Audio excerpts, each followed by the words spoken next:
Baik, Iya. Bapak Ibu, saya mulai saja ya. Jadi mohon izin saya sharing screen. Oh iya, sorry. Mudah-mudahan nanti bisa dilihat juga di sana. Gitu. Ya, ya. Apakah sudah bisa dilihat, Bapak Ibu? Sudah, Screen iya. saya. Ya. Baik, saya mulai dulu. Selamat pagi semuanya. Assalamualaikum warahmatullahi wabarakatuh. Waalaikumsalam Waalaikumsalam warahmatullahi wabarakatuh. Ya, Bapak Ibu yang saya hormati, nama saya Sunu. Saya dari Departemen Teknik Elektro dan Teknologi Informasi, Fakultas Teknik Universitas Gadjah Mada. Jadi kemarin saya dikontak langsung ya, salah satu rekan dari Poltekkes, apa ini? Poltekkes, Kemenkes, Pangkal Pinang ya? Pinang. Betul, Ya, Pangkal ya. Pinang. Mungkin karena ngelihat status saya di Facebook apa segala macam gitu ya, terus saya diminta tolong ngisi. Nah, sebenarnya nanti yang akan saya ceritakan itu best practice ya Bapak Ibu. Jadi sudah hampir 6 bulan ini kami di Jogja juga melakukan semua aktivitas itu daring begitu ya. Jadi mulai dari kuliah, kemudian rapat-rapat pun kami lakukan secara ya hampir 90% kita lakukan secara online ya, kecuali bimbingan tugas akhir ini. Jadi hari ini saya sekalian bimbingan tugas akhir untuk mahasiswa yang akan ikut tugas akhir di semester berikutnya. Nah, ini baru saja. Jadi saya tadi sebelum masuk ke room itu barusan di ruangan sebelah kami ada ruangan bimbingan gitu, tapi tetap harus dengan protokol ya. Jadi dengan protokol kesehatan kita memang hal yang memang harus kita diskusikan offline ya, terutama karena kami kebetulan di teknik elektro itu tugas akhir itu kami nggak mungkin kalau cuma simulasi pakai komputer, karena kita ada sensor, ada perangkat keras segala macam, sehingga ada beberapa hal yang memang tidak bisa didaringkan. Nah, nanti yang akan saya ceritakan hari ini itu best practice Bapak Ibu. Jadi saya banyak cerita hal-hal yang memang kami pernah lakukan, sedang lakukan, dan akan kami lakukan semester depan. Sehingga mohon nanti ketika ada hal-hal yang tidak pas atau tidak sesuai dengan kondisi Bapak Ibu di sana, ya bisa di-adjust saja, begitu, bisa disesuaikan, bisa diadaptasikan dengan resources yang tersedia di sana. Itu yang pertama. Kemudian disclaimer yang kedua adalah saya bukan ahli kuliah daring. Ya, Bu Emi, Bu Ori, Pak Novidianto, saya bukan ahli kuliah daring. Saya tidak punya background pedagogi. Ya, jadi saya tidak memiliki gelar resmi bahwa saya pernah menempuh pendidikan di bidang pedagogi, apalagi pedagogi yang sifatnya online. Ya, cuma memang saya sudah pernah mengemas kuliah daring di UGM yang pesertanya itu lebih dari 1.500 tahun 2019 kemarin, dan nanti dilanjut lagi tahun 2020. Kuliah itu memang ditunjukkan untuk seluruh mahasiswa di UGM lintas fakultas dalam rangka apa? Dalam rangka mempersiapkan mahasiswa itu untuk menghadapi revolusi industri yang keempat. Mungkin pernah dengar nih ya, The Fourth Industrial Revolution. Ya, mudah-mudahan Bapak Ibu pernah mendengar ini, yang mana kemudian ada emerging skills ya, atau kemampuan-kemampuan yang dibutuhkan oleh para mahasiswa itu untuk bisa survive di era industri yang keempat. Salah satunya apa? Memahami misalkan ya tentang otomatisasi ya, atau memahami tentang AI, artificial intelligence, yang mana course-nya saya buka juga di YouTube. Mungkin Bapak Ibu yang sempat mengikuti YouTube saya tahu bahwa saya punya course AI, kecerdasan buatan, artificial intelligence, yang itu untuk S1 sebenarnya. Tapi saya diminta untuk banyak yang merequest untuk dibuka saja Pak, karena manfaatnya banyak kalau bisa dilihat oleh orang-orang di luar UGM. Dan akhirnya course itu memang saya buka, yang mana sebenarnya course itu tadinya untuk internal. Ya, tadinya untuk internal kami, dan kami sudah merancang konten course itu bahkan jauh sebelum pandemi. Ya, jadi sebelum adanya COVID, sebelum adanya kuliah-kuliah daring itu sebenarnya kami sudah punya course online-nya, tapi itu untuk internal kami gitu. Kenapa? Karena kita harus mengajar 1.500 mahasiswa, dan tidak mungkin semua materi itu kita sampaikan direct seperti hari ini. Ya, dengan metode sinkron ini kita sebut sebagai metode sinkron ya Bapak Ibu, teleconference dengan Zoom. Nanti ada metode asinkron, nanti kita jelaskan. Ya, nah Sehingga mudah-mudahan dengan adanya beberapa hal yang pernah saya lakukan, itu nanti Bapak Ibu memiliki gambaran sebenarnya seperti apa sih kuliah daring yang efisien untuk adik-adik kita di semester yang mendatang. Baik, itu intronya ya. Nah, sebelum saya masuk ke materi inti, saya ingin menyampaikan dulu beberapa hal yang terkait dengan data atau statistik yang kita dapatkan selama UGM kemarin melakukan kuliah daring. Ya, jadi tanggal 16 sampai 29 Maret tahun 2020 itu ada salah satu lembaga di bawah rektorat ya, Pusat Inovasi dan Kajian Akademik UGM, nama lembaganya, itu mengadakan survei Bapak Ibu. Survei itu dilakukan tepat setelah COVID itu masuk ke Jogja tepatnya ya. Jadi kami ingat betul tanggal 16 Maret itu adalah awal pertama kali kami melakukan minggu-minggu awal kami harus langsung berpindah dari kuliah offline atau luring ya itu ke kuliah daring. Ya. Jadi pertengahan Maret saya masih sangat ingat ya.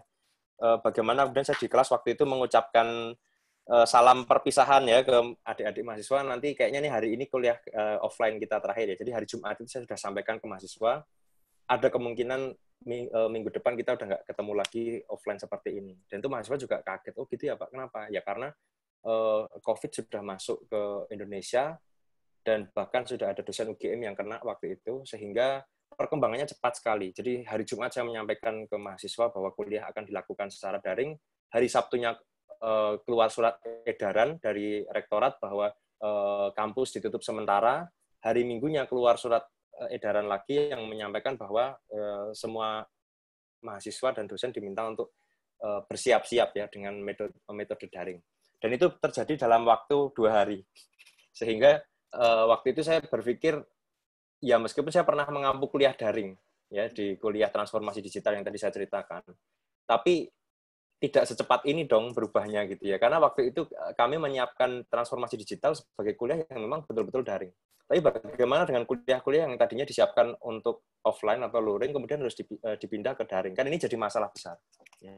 Nah, PIKA melakukan survei itu ke mahasiswa, sekitar 6.000 orang mahasiswa di UGM. Dan ternyata temuannya menarik ya. Jadi selama kuliah daring di awal-awal itu, mahasiswa merasa bahwa karena dosen banyak yang nggak siap, maka kuliah itu lebih banyak diganti dengan tugas, begitu ya. Ini kan temuan yang menarik. Selain kendala internet ya, ada 76,2% mahasiswa dari 6.000 orang itu yang mengatakan bahwa kendala utama mereka adalah internet. Nah, nanti saya akan ceritakan strateginya. Ini mungkin belum pernah saya ceritakan di publik ya secara umum, tapi kami akan cerita 4 strategi yang kami pakai untuk menyiasati infrastruktur ini. Nanti kita akan ceritakan di situ.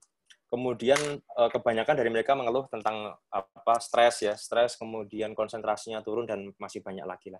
Ini data yang kita dapatkan. Sementara kalau kelebihan kuliah daring menurut mahasiswa ya mereka lebih fleksibel gitu karena mereka bisa melakukannya di rumah. Baik Bapak Ibu, kemudian di slide berikutnya saya tampilkan hasil survei dari Belmawa ya, Dikti. Ini per tanggal 21 Juni 2020 data terakhir yang bisa saya dapatkan dari teman-teman di Belmawa.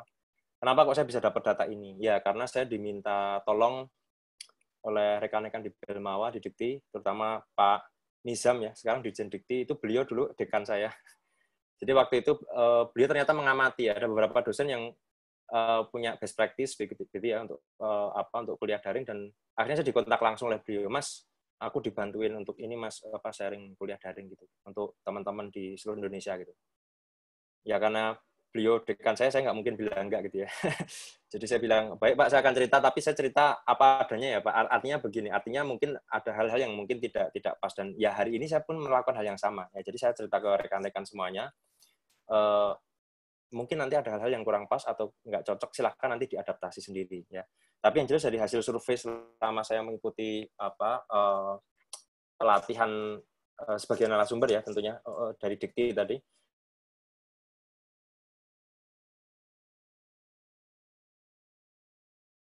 dan ternyata kendalanya sama, rekan-rekan ya. Jadi kendala pertama yang dihadapi oleh Bapak Ibu dosen di seluruh Indonesia adalah infrastruktur. Jadi kendala internet ini memang jadi permasalahan utama ya. Kemudian permasalahan kedua yang muncul dari hasil survei itu yang sangat tinggi adalah interaksi. Ya, jadi interaktivitas kuliah daring itu ternyata cukup berbeda dengan bagaimana kita menciptakan interaksi kuliah offline atau kuliah luring. Nah, ini kan masalah besar ya. Rekan-rekan ketika kuliah offline atau luring, itu kan rekan-rekan berada di ruang 3 dimensi, betul ya? Jadi ada aspek kedalaman di sana, depth ya, ada panjang, ada lebar, ada dalam kan begitu. Sementara kalau kuliah daring seperti saat ini, itu kan rekan-rekan tidak melihat langsung mahasiswanya, betul ya? Tidak melihat langsung kelasnya. Rekan-rekan hanya menghadap ke layar dan kadang senyum-senyum sendiri menghadap ke kamera begitu ya. Sehingga ya proses interaktivitasnya jadi kurang menarik begitu ya. Untuk beberapa dosen mereka terkesan kikuk atau bahkan sama sekali tidak melihat ke kamera, malah melihat ke keyboard seperti saya saat ini misalnya.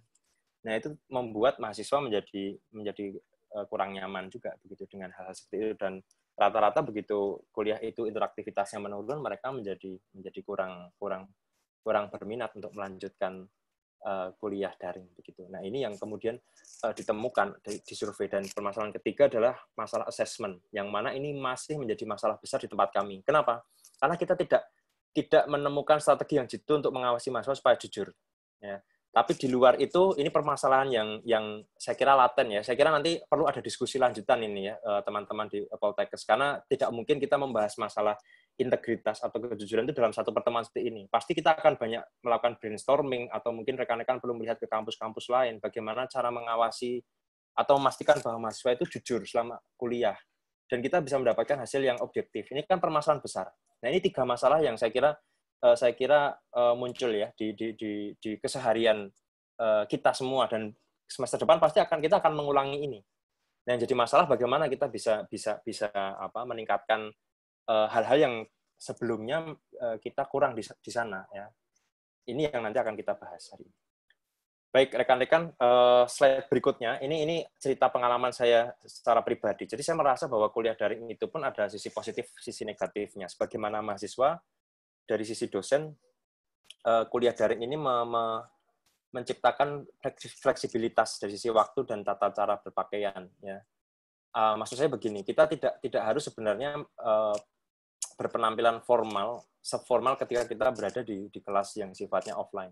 Ya, jadi kuliah daring ini memberikan kebebasan kepada kita untuk ya kita sopan, tapi kita tidak harus seformal ketika kita ada di kelas. Begitu pula masalah waktu. Ya. Kenapa sekarang rekan-rekan lebih memilih YouTube dibandingkan TV misalkan? Ada yang bisa jawab nggak? Coba. Saya pengen tanya satu hal yang ini baru tren banget ya di anak-anak zaman sekarang. Bu Emi misalkan. Bu Emi lihat YouTube nggak, Bu? Sebagai salah satu alternatif hiburan. Iya. Iya, kenapa? Saya tanya, kenapa?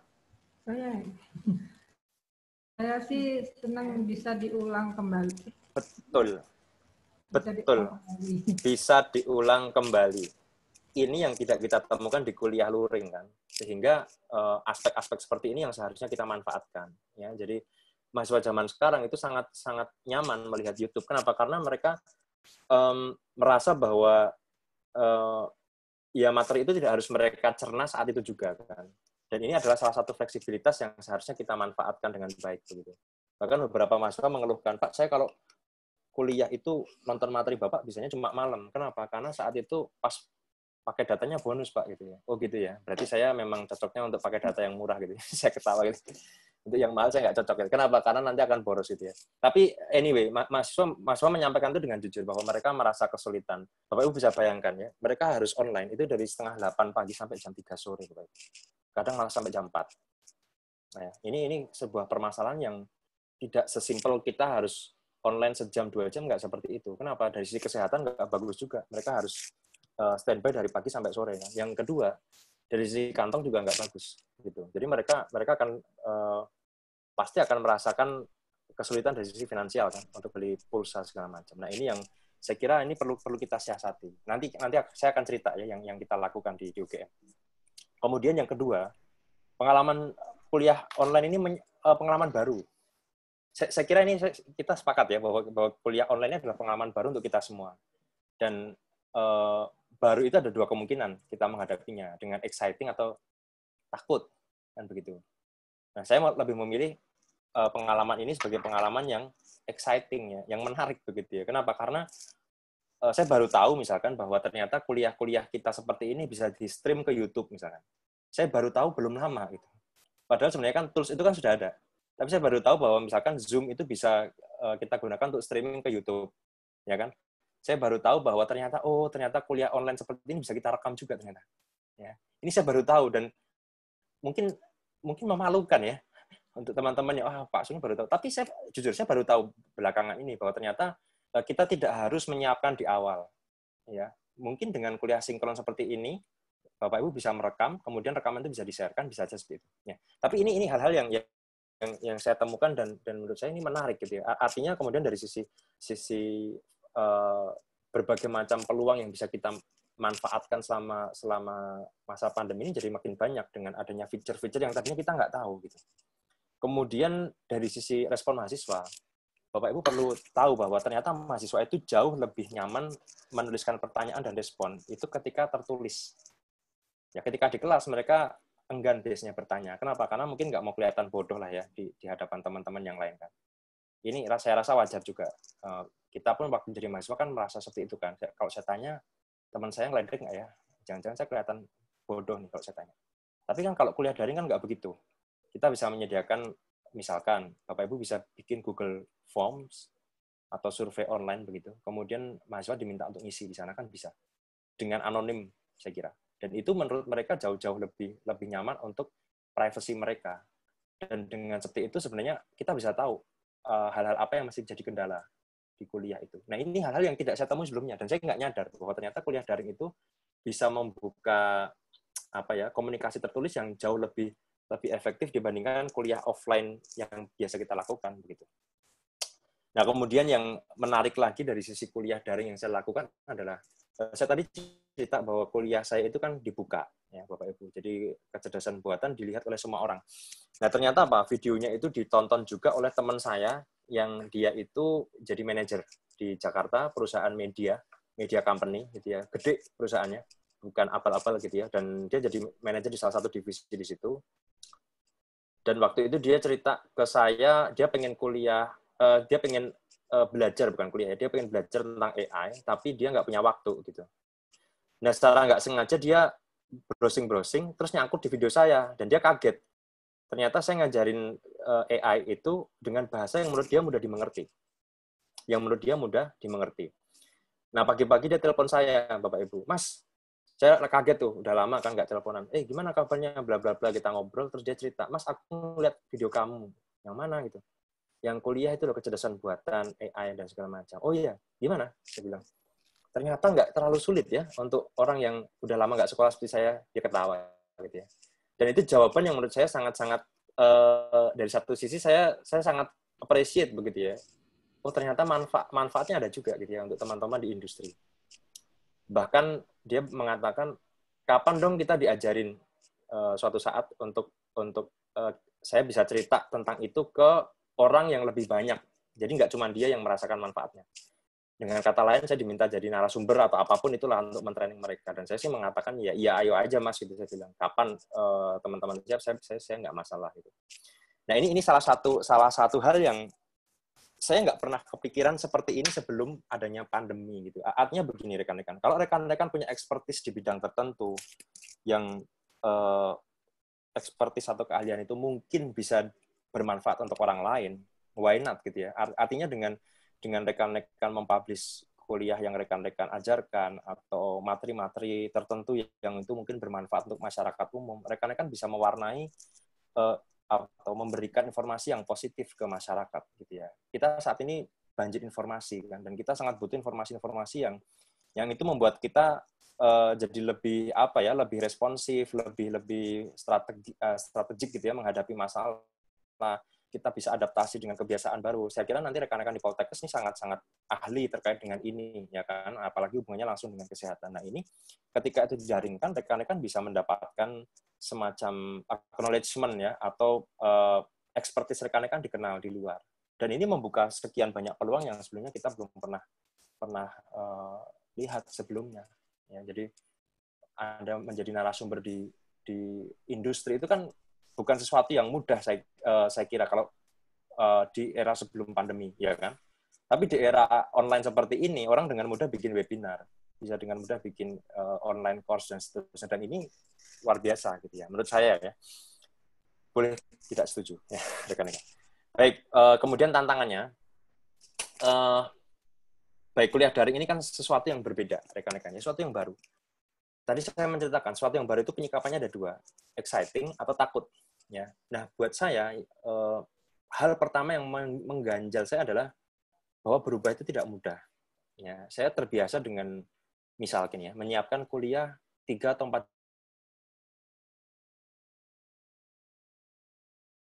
Jadi saya lebih tahu 2 jam lebih awal dibandingkan mahasiswa saya, kan begitu kan. Saya kira Bapak Ibu juga mengalami hal yang sama. Jadi dosennya kelihatan pintar, iya, saya belajar 2 jam lebih duluan dari kamu kan gitu ya. Dan itu sebuah hal yang ya, saya kira ini lazim ya.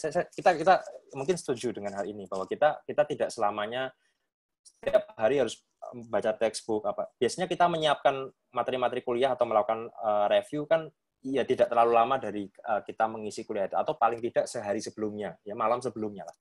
Ya.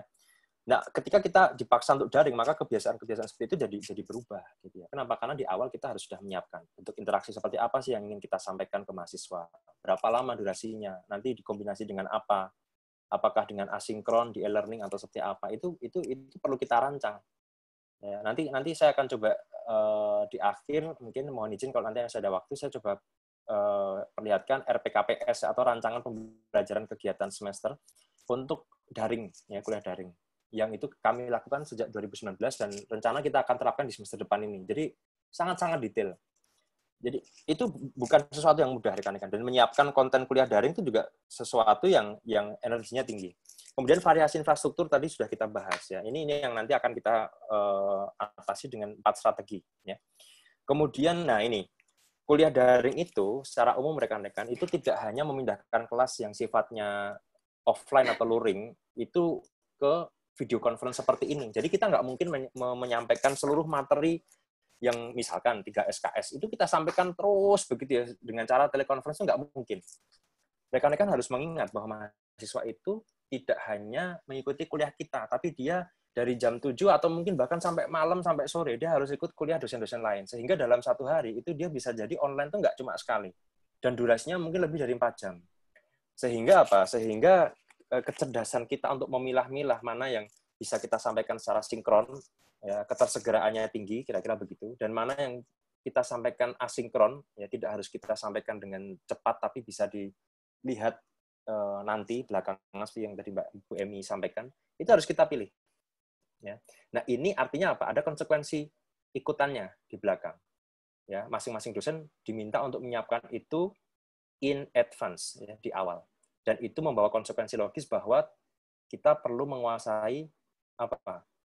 Bagaimana cara menciptakan konten multimedia yang baik, bagaimana menggunakan video editing misalkan, kalau memang rekan-rekan ingin pakai video ya, atau bagaimana setidaknya rekan-rekan bisa merekam kuliah itu dengan suara yang clear lah ya, nggak ada gangguan dari tetangga sekitar atau anak-anak di rumah kita, dan nanti ini akan kita bahas teknikalnya sedikit, kita lihat ya. Ini bukan perkara simpel ya. Kita sudah mencoba ini dan ternyata ada 4 strategi, nanti kita sampaikan setelah ini ya. Nah kemudian yang terakhir tadi penjaminan mutu yang menjadi masalah besar, bahkan sampai hari ini kita masih belum sepakat bagaimana cara kita melakukan assessment kalau kemudian kita tidak melakukan pengawasan, atau apakah kita mengadaptasi cara pembelajaran orang dewasa, adult learner, di mana kemudian yang kita minta adalah komitmen terbuka mereka bahwa mereka akan menjadi orang yang jujur, dan itu kita umumkan. Ini masih menjadi perdebatan. Ya. Jadi kalau rekan-rekan nanti lihat atau diskusi dengan teman-teman dari psikologi ya, yang punya background psikologi, mereka akan mengatakan begini, bahwa seseorang akan berkomitmen untuk jujur. Kalau komitmen itu diumumkan secara luas, dituliskan dalam website ya departemen misalkan atau di jurusan gizi, kasusnya di sini, mahasiswa A, B, C, D, E, F, G sudah berkomitmen ya untuk tidak mencontek. Umumkan secara luas. Ya. Artinya apa? Artinya kalau mereka melanggar komitmen publiknya, mereka akan mendapatkan sanksi sosial, tidak hanya sanksi akademik. Nah itu baru kita diskusikan ini di UGM. Jadi karena nggak mungkin kita ngawasin satu-satu dan online kan susah sekali. Artinya apa? Artinya kita perlu ada cara-cara yang sifatnya lebih ke arah bagaimana kita memanipulasi perilaku manusia supaya apa? Supaya mereka jujur tanpa harus kita awasi. Ini yang menarik, saya kira bisa jadi webinar tersendiri saya kira. Baik, rekan-rekan, ini grafik yang saya ambil dari internet, dari sebuah website. Saya kira ini bagus sekali grafiknya. Jadi kalau kita bicara masalah berpindah dari past normal ke new normal, kita bicara masalah bagaimana kita beradaptasi dengan situasi baru. Saat ini mungkin rekan-rekan masih berada di zona takut, ya kan? Rekan-rekan kurang percaya diri, alasannya banyak sekali, mudah dipengaruhi dengan berita, dan seterusnya. Tapi kalau rekan-rekan ingin segera bisa beradaptasi dengan kondisi saat ini, maka kita perlu berpindah dari zona takut ke zona belajar. Nah, ini yang kita lakukan saat ini. Jadi webinar seperti ini adalah bagaimana kemudian kita bisa move on, ya, bisa keluar dari zona takut, masuk ke zona belajar, dan harapannya nanti semester baru rekan-rekan bisa mentargetkan hal-hal positif yang baru. Seperti itu. Ini yang kita sebut sebagai new normal. Kita tidak mungkin lagi menganggap bahwa kondisi offline itu bisa kita andalkan sebagaimana sebelum pandemi. Meskipun untuk case-case tertentu memang harus offline, ya, seperti tugas akhir, ya, praktikum di tempat kami masih offline, tapi dengan protokol kesehatan. Nah, artinya apa? Artinya memang kita harus belajar beradaptasi dengan cepat. Ya. Nah, caranya bagaimana? Saya punya 3 cara. Ini sebagian saya sampaikan juga di YouTube. Saya ada. Nanti kalau rekan-rekan mau lihat, ada di YouTube. Tapi ada beberapa yang belum saya sampaikan. Nah, langkah pertama yang saya sampaikan adalah kita perlu belajar seperti apa sih sebenarnya pengalaman mahasiswa kita ketika kemarin mereka mengikuti kuliah daring. Ini menarik, ya. Saya menemukan ada 5 hal yang saya temukan secara langsung itu di mahasiswa saya. Ya. Yang pertama, anak-anak kita itu, adik-adik kita itu biasa dengan kolaborasi, dan mereka sangat-sangat cerdas, sangat-sangat cepat untuk menemukan informasi baru, karena sebagian besar dari adik-adik kita itu adalah digital native. Sementara kita kan kaum imigran, ya. Saya menyebutnya begini, kalau mereka adalah post millennials, saya adalah golongan kolonial, begitu, ya. Jadi adik-adik kita itu mereka betul-betul mereka luar biasa. Mereka bisa berkolaborasi dengan sosial media yang mereka miliki, begitu, ya. Mereka bisa, bahkan ketika kita minta mereka untuk bikin kelompok dalam kelas, begitu, ya, itu nggak nyampe 1 hari mereka udah bisa bikin kelompok dengan cepat. Kenapa? Karena mereka punya tools untuk membantu komunikasi, yang mana itu tidak pernah kita miliki pada saat kita menjadi mahasiswa, kan begitu. Nah, ini yang kemudian menurut saya ini menarik, ya. Jadi research based environment dengan apa? Dengan kolaborasi, dan mereka mencari jawaban atas masalah itu melalui jaringan yang mereka miliki. Ya, ada mahasiswa saya yang mengerjakan kuis, bertanyanya bukan ke Google, tapi ke Line, ke teman-teman mereka, ya kan, ke Facebook update status. Ini saya punya pertanyaan begini, jawabnya bagaimana? Ini era anak-anak kita, era adik-adik kita, ya. Yang mana ini bisa positif, bisa negatif. Nanti kita manfaatkan untuk hal-hal yang positif. Kemudian yang kedua, adik-adik kita itu lebih suka untuk mencari informasi yang sifatnya instan. Ingat, mereka itu generasi GoFood. Ya, kalau kita adalah generasi prasmanan, karena harus datang ke restoran ambil sendiri. Kalau mereka nggak seperti itu. Mereka maunya makanan yang mendatangi mereka. Ya, artinya apa? Mereka memperlakukan pola pikir yang sama, pragmatisme itu ke seluruh aspek kehidupan mereka, termasuk dalam mencari jawaban-jawaban atas masalah mereka. Nah, Bapak Ibu harus siap nantinya ketika kuliah daring itu kemudian berjalan. Bapak Ibu harus siap misalkan nanti di compare atau di benchmark knowledge-nya dengan informasi yang ada di internet. Harus siap. Ya.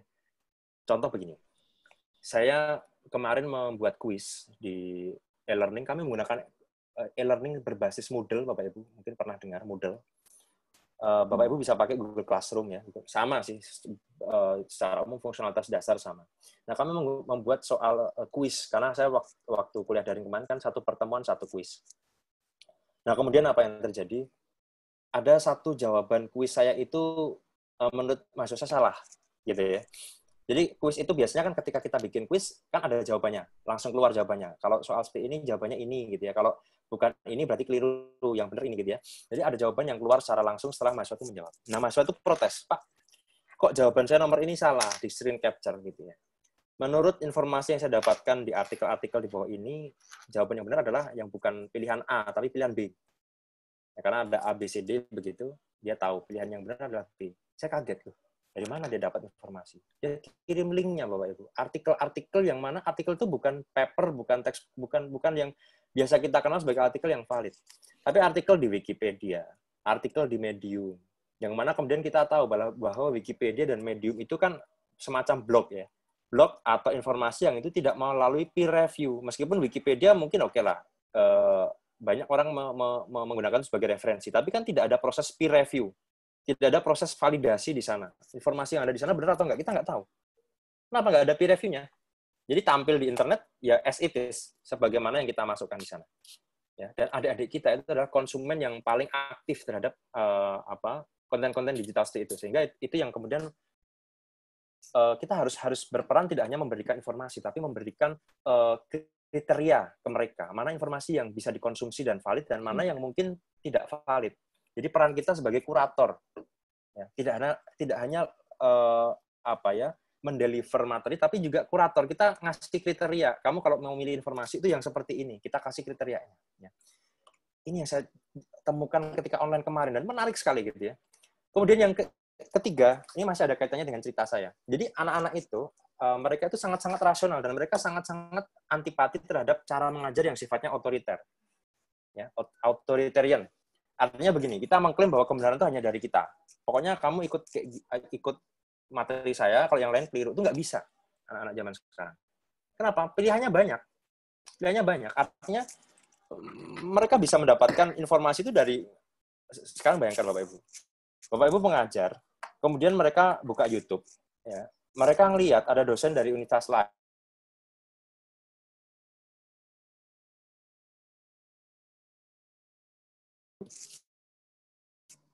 Gimana Bapak? Jadi problemnya nggak sesimpel kita menyampaikan, tapi mereka punya banyak alternatif, ya, sehingga yang perlu kita tumbuhkan adalah kita sebagai fasilitator, ya. Jadi bukan berarti kemudian kita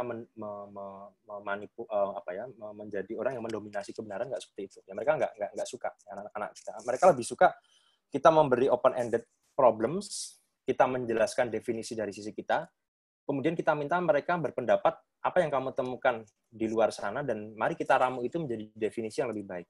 Kira-kira seperti itu. Ya.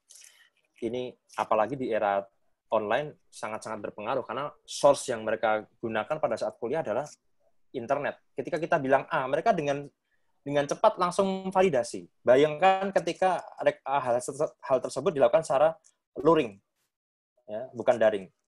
Nggak mungkin dilakukan. Kenapa? Karena anak-anak kita minta untuk laptopnya disimpan, ya, smartphone-nya dimasukkan tas, dan seterusnya. Ya kan? Sehingga mereka tidak bisa memvalidasi real time. Tapi kalau online kan real time. Ya, kita ngajar seperti ini, ngomong A, adik-adik kita switch ke browser, searching dia. Keliru tuh Pak Sunu, gitu ya. Seperti itu yang terjadi. Ya.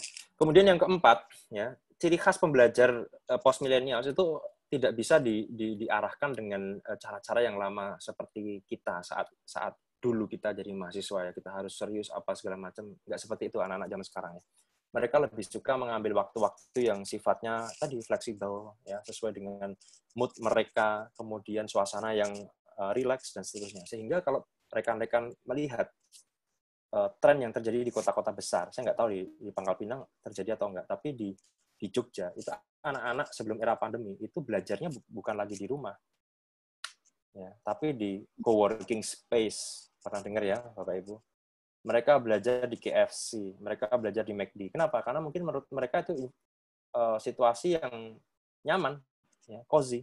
Ya, mereka hidup di era di mana McD itu sudah bukan tempat makan lagi, tapi tempat mengerjakan PR misalnya. Itu era kita saat ini, sebelum pandemi, ya. Dan itu terbawa.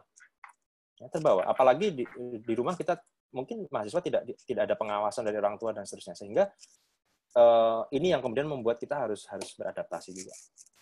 Nah, kemudian yang terakhir, adik-adik kita itu karena mereka hidup di era yang keterbukaannya sangat tinggi, mereka cepat sekali untuk bonding atau untuk akrab dengan orang-orang yang memang friendly, ya, dengan mereka, dan bisa memposisikan bahwa dosen itu tidak hanya sebagai guru, ya, tapi sebagai orang yang lebih tua, ya, seperti kakak lah, ya, wise begitu, dan bisa menunjukkan arah ke mereka tanpa harus menjudge, menghakimi mereka.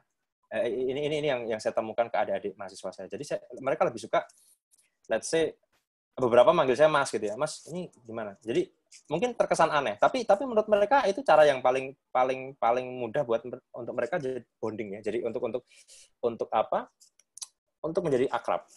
Ya, dan ini bisa kita manfaatkan nanti bisa kita manfaatkan untuk membuat mereka jadi lebih terbuka. Ya.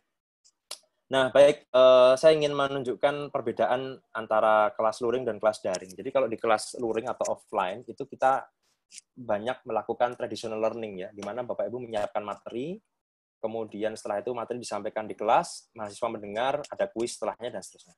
Tapi nanti di flip learning, ya, Bapak Ibu tidak bisa melakukan seperti itu 100%.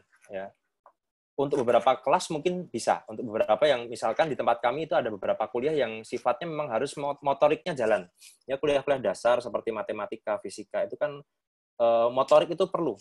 Ya, karena kalau nggak nyatut mereka nggak akan bisa memahami materi. Nah, mungkin traditional learning-nya masih sangat terasa. Ya, ketika online itu banyak tadi interaksi sinkronnya.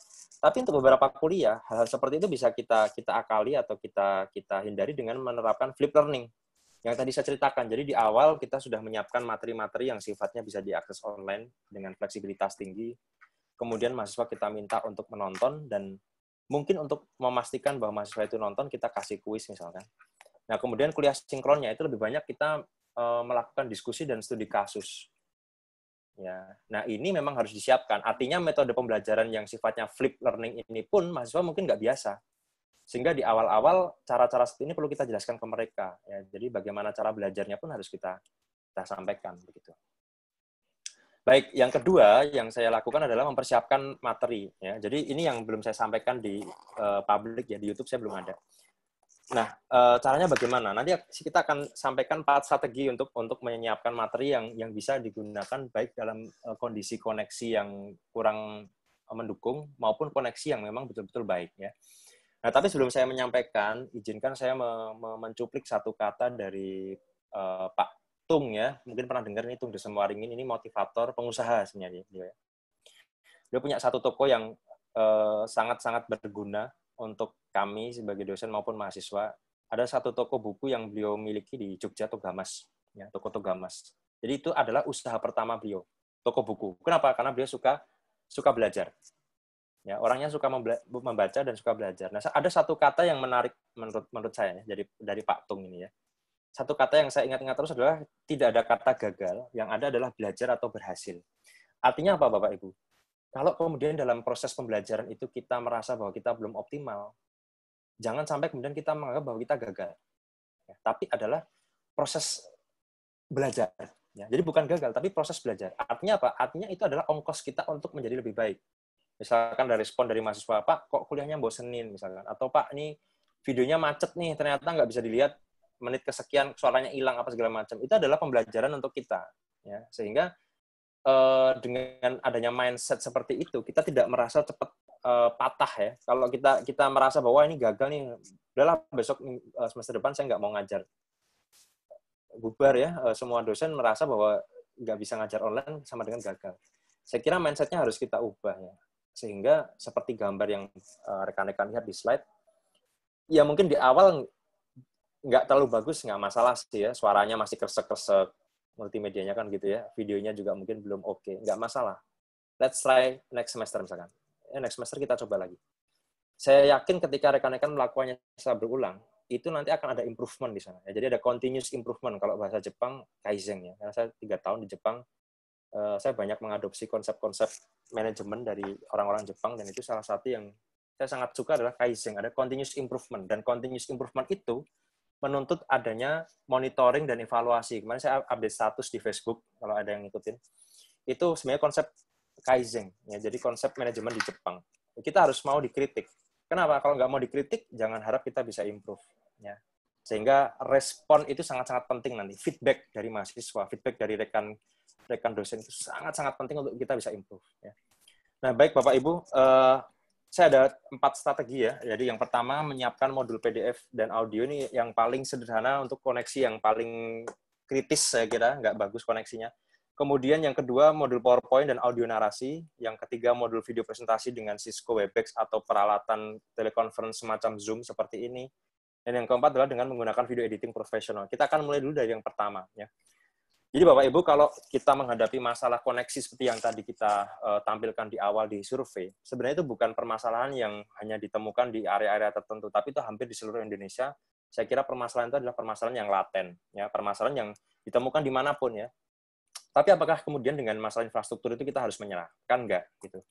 Nah, di tempat kami, kebetulan kami juga ada beberapa mahasiswa yang memang tidak bisa mengakses file multimedia secara utuh ya, sehingga kami memutuskan bahwa pada beberapa kasus dosen saya kira perlu menyiapkan materi-materi yang sifatnya bisa di-deliver tanpa menggunakan atau tanpa mengkonsumsi data yang tinggi ya, kuota data yang tinggi. Caranya bagaimana?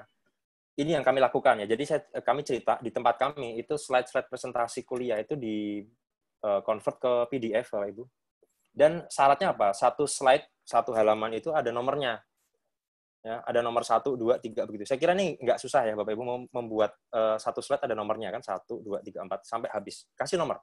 Kemudian ubah slide itu ke PDF ya, file-file PDF. Kenapa kok PDF? Karena semua smartphone saya kira bisa membuka file PDF, tapi kalau PowerPoint nggak semuanya. Ya, sehingga saya lebih prefer file tersebut kita convert ke PDF supaya tidak berubah juga layout-nya.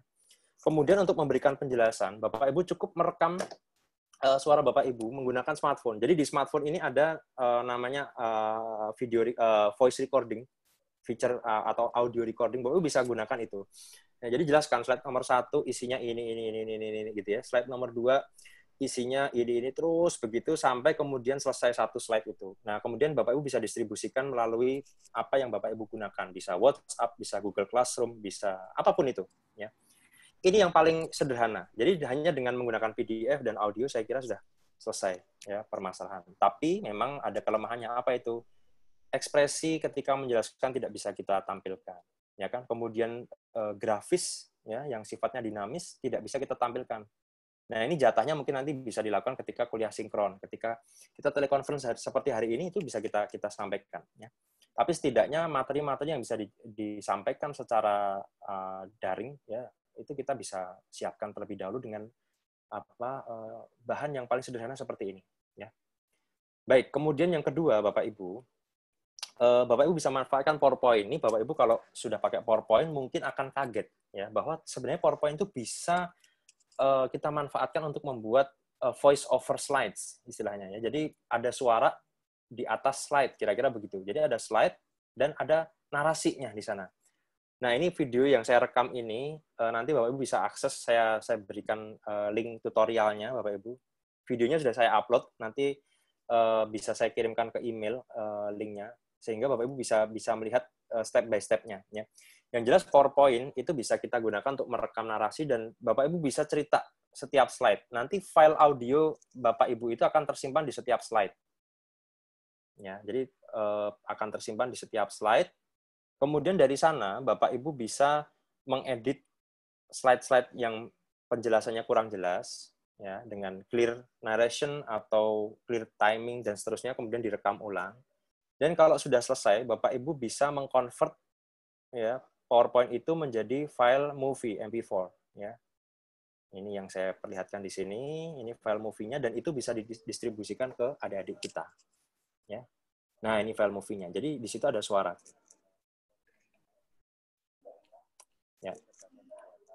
Ya, jadi ada slide dengan suara di movie-nya. Baik, itu yang paling mudah ya. Kemudian kita naik ke cara yang lebih bagus lagi dengan suara yang lebih clear ya. Biasanya kalau voice over narration di PowerPoint itu kita masih memiliki atau masih mendapatkan noise ya, atau istilahnya gangguan-gangguan suara dan seterusnya. Tapi kalau Bapak Ibu menggunakan perangkat semacam Zoom, atau Cisco Webex, atau Microsoft Teams, atau Google Meet, dan seterusnya, mereka memiliki tools ya, perangkat-perangkat tersebut memiliki tools untuk apa? Untuk melakukan istilahnya noise cancellation. Jadi noise itu dihapus sedemikian rupa sehingga suara yang muncul di sana sangat-sangat clear. Ya.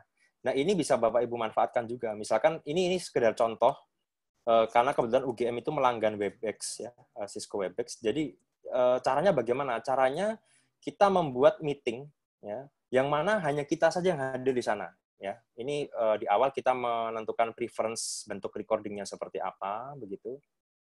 Kemudian setelah itu yang kita lakukan adalah start meeting ya. Nggak ada orang lain, isinya cuma kita aja ya. Semacam teleconference tapi kita monolog ya, kita ngomong sendiri gitu ya. Nah, kemudian setelah itu kita share screen seperti hari ini, ya. Saya share screen, dan jangan lupa aktifkan video audio sebelum kita melakukan recording di sana.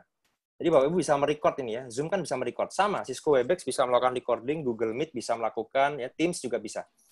Nah, setelah itu Bapak Ibu presentasi saja seperti biasa sampai selesai, kemudian stop, ya. Dan dari sana filenya bisa diunduh ya. Biasanya kalau semacam Webex atau Zoom itu biasanya ada link untuk mengunduh file tersebut. Nah, silahkan diunduh, kemudian file MP4 itu kita distribute ke mahasiswa atau diupload ke YouTube. Ya, terserah Bapak Ibu bisa memilih. Cara yang ketiga. Nah, cara yang keempat, ini saya kira cukup detail dan rumit karena kita bisa melakukan slicing, editing, dan seterusnya. Tapi syaratnya Bapak Ibu menggunakan video editing yang memang ada di komputer atau memang Bapak Ibu nanti misalkan beli atau install dari luar. Ya. Di tempat kami, ini kita lakukan saat ini dengan catatan bahwa masing-masing dosen itu kebetulan kami dibantu, ini kami sangat terbantu sekali dengan kebijakan di departemen ya, di prodi, ada satu asisten. Ya, asisten itu direkrut dari mahasiswa atau alumni. Kenapa kok alumni? Karena pertimbangannya adalah mencari kerja saat ini susah sekali untuk adik-adik kita. Ya. Bahkan banyak perusahaan yang saat ini melakukan moratorium, ya, jadi stop untuk rekrutmen karyawan baru sehingga sebelum mereka masuk ke perusahaan, mereka diminta untuk membantu dosen-dosen yang ada di tempat kami itu untuk menyiapkan kuliah. Ya. Jadi semacam tenaga yang memang sifatnya teknis begitu, yang dimanfaatkan untuk melakukan slicing, melakukan video editing, dan seterusnya. Nah, ini yang kemudian Bapak Ibu bisa lakukan untuk membuat konten itu jadi lebih profesional. Nah, kalau Bapak Ibu pernah melihat YouTube saya, mungkin pernah melihat ada video presentasi, kemudian ada saya seolah-olah sedang duduk di depan presentasi itu ya. Jadi kayak semacam inilah presenter berita begitu, duduk, kemudian di belakangnya ada file presentasi yang muncul. Nah, ini saya buat dengan menggunakan green screen, Bapak Ibu. Ya, green screen. Atau kalau Bapak Ibu tidak memiliki green screen, ini di rumah saya ada tembok yang kita tempelin kertas warna hijau ya, kertas Manila. Kalau di tempat kami namanya kertas Manila warna hijau. Ya, tapi kalau Bapak Ibu bisa membuat studio di kantor, kemudian bisa digunakan bergantian antara satu dosen dengan yang lain, saya kira ini bagus juga begitu. Nah, dari situ kemudian Bapak Ibu bisa menggunakan software recording yang profesional, hasil rekamannya nanti akan ada green screen-nya, dan Bapak Ibu bisa melakukan banyak hal di sana, termasuk misalkan menghilangkan background seperti yang saya lakukan di sini. Ini kita menggunakan chroma key ya, menghilangkan background, kemudian melakukan noise cancellation dan seterusnya. Ya. Jadi ada penghilangan suara-suara karena softwarenya cukup lengkap, kita bisa menggunakan itu. Nah, kemudian sama ya, endingnya kita mengkonvert materi itu ke MP4 ya, dan hasilnya bisa Bapak Ibu lihat di YouTube saya, ada beberapa kuliah yang memang ada saya di sana muncul seperti seolah-olah membawakan berita dan seterusnya ya. Baik, ini 4 strategi yang Bapak Ibu nanti bisa gunakan untuk mempersiapkan materi multimedia. Nah, hal-hal yang perlu diperhatikan, yang pertama, ada satu hal yang menurut saya memang krusial ya. Yang pertama, ketika rekan-rekan memang menghendaki materi multimedia itu memang betul-betul bagus kualitasnya dari sisi suara, terutama, maka hal pertama adalah rekan-rekan harus bisa mengkondisikan situasi sekitar. Kalau saya sih tipsnya adalah memilih waktu rekaman yang memang kita bisa terbebas dari gangguan-gangguan suara ya. Bisa malam hari atau bisa subuh ya, setelah subuh atau sebelum subuh itu saya kira sangat-sangat bagus untuk mendapatkan suara yang jernih. Atau kalau memang rekan-rekan nanti bisa menyiapkan ruangan yang kedap suara di sana di Poltekkes ya. Saya kira ini juga hal yang menarik ya untuk dipertimbangkan. Jadi siapkan satu kamar rekaman yang di situ kedap gitu ya, tidak ada suara masuk. Kemudian lakukan rekaman di situ ya. Nah, hal kedua yang perlu kita pertimbangkan adalah copyright. Ya, hak cipta. Jadi mohon diingat bahwa rekan-rekan ketika nanti memproduksi file multimedia itu tidak semuanya bisa kita publikasikan secara umum. Ya, terutama kalau rekan-rekan nanti menggunakan audio, lagu-lagu atau potongan video dari video lain yang ada copyright-nya, itu mohon betul-betul diperhatikan. Nah, caranya bagaimana? Ya, memang idealnya adalah kita membuat konten yang original. Ya, jadi tidak menggunakan video atau audio orang lain, atau rekan-rekan bisa menggunakan video atau audio yang itu memang tidak ada restriksi copyright di sana, atau no copyright video atau no copyright audio. Itu ada banyak sekali.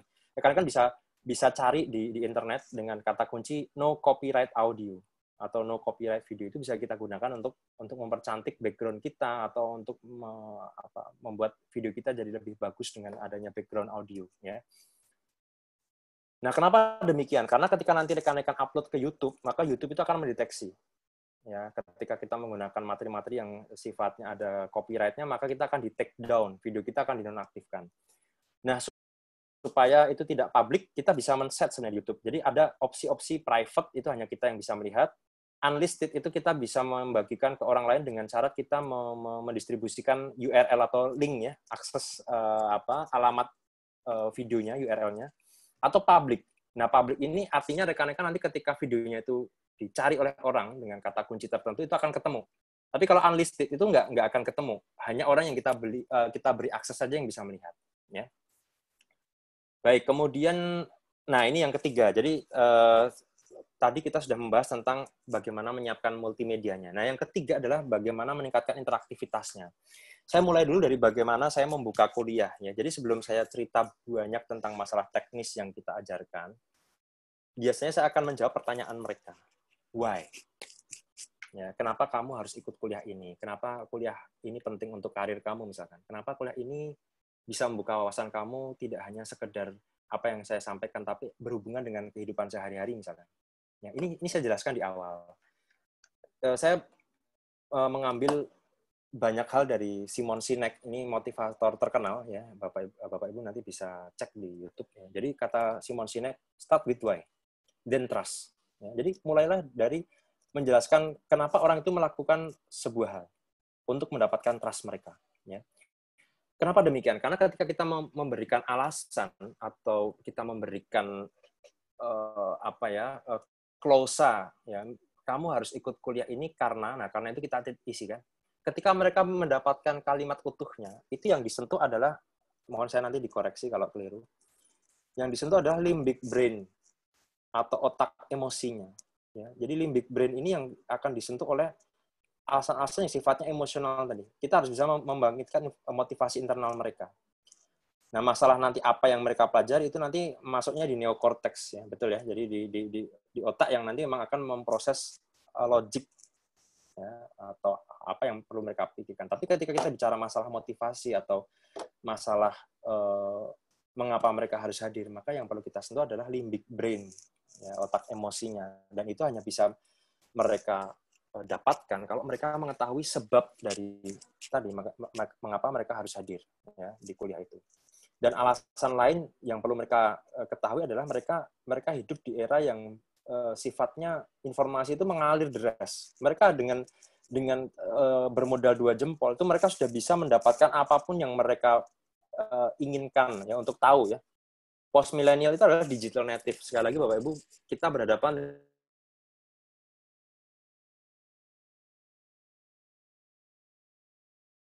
bukan bapak ibunya atau bukan kopi, bukan teh, tapi handphonenya mana gitu.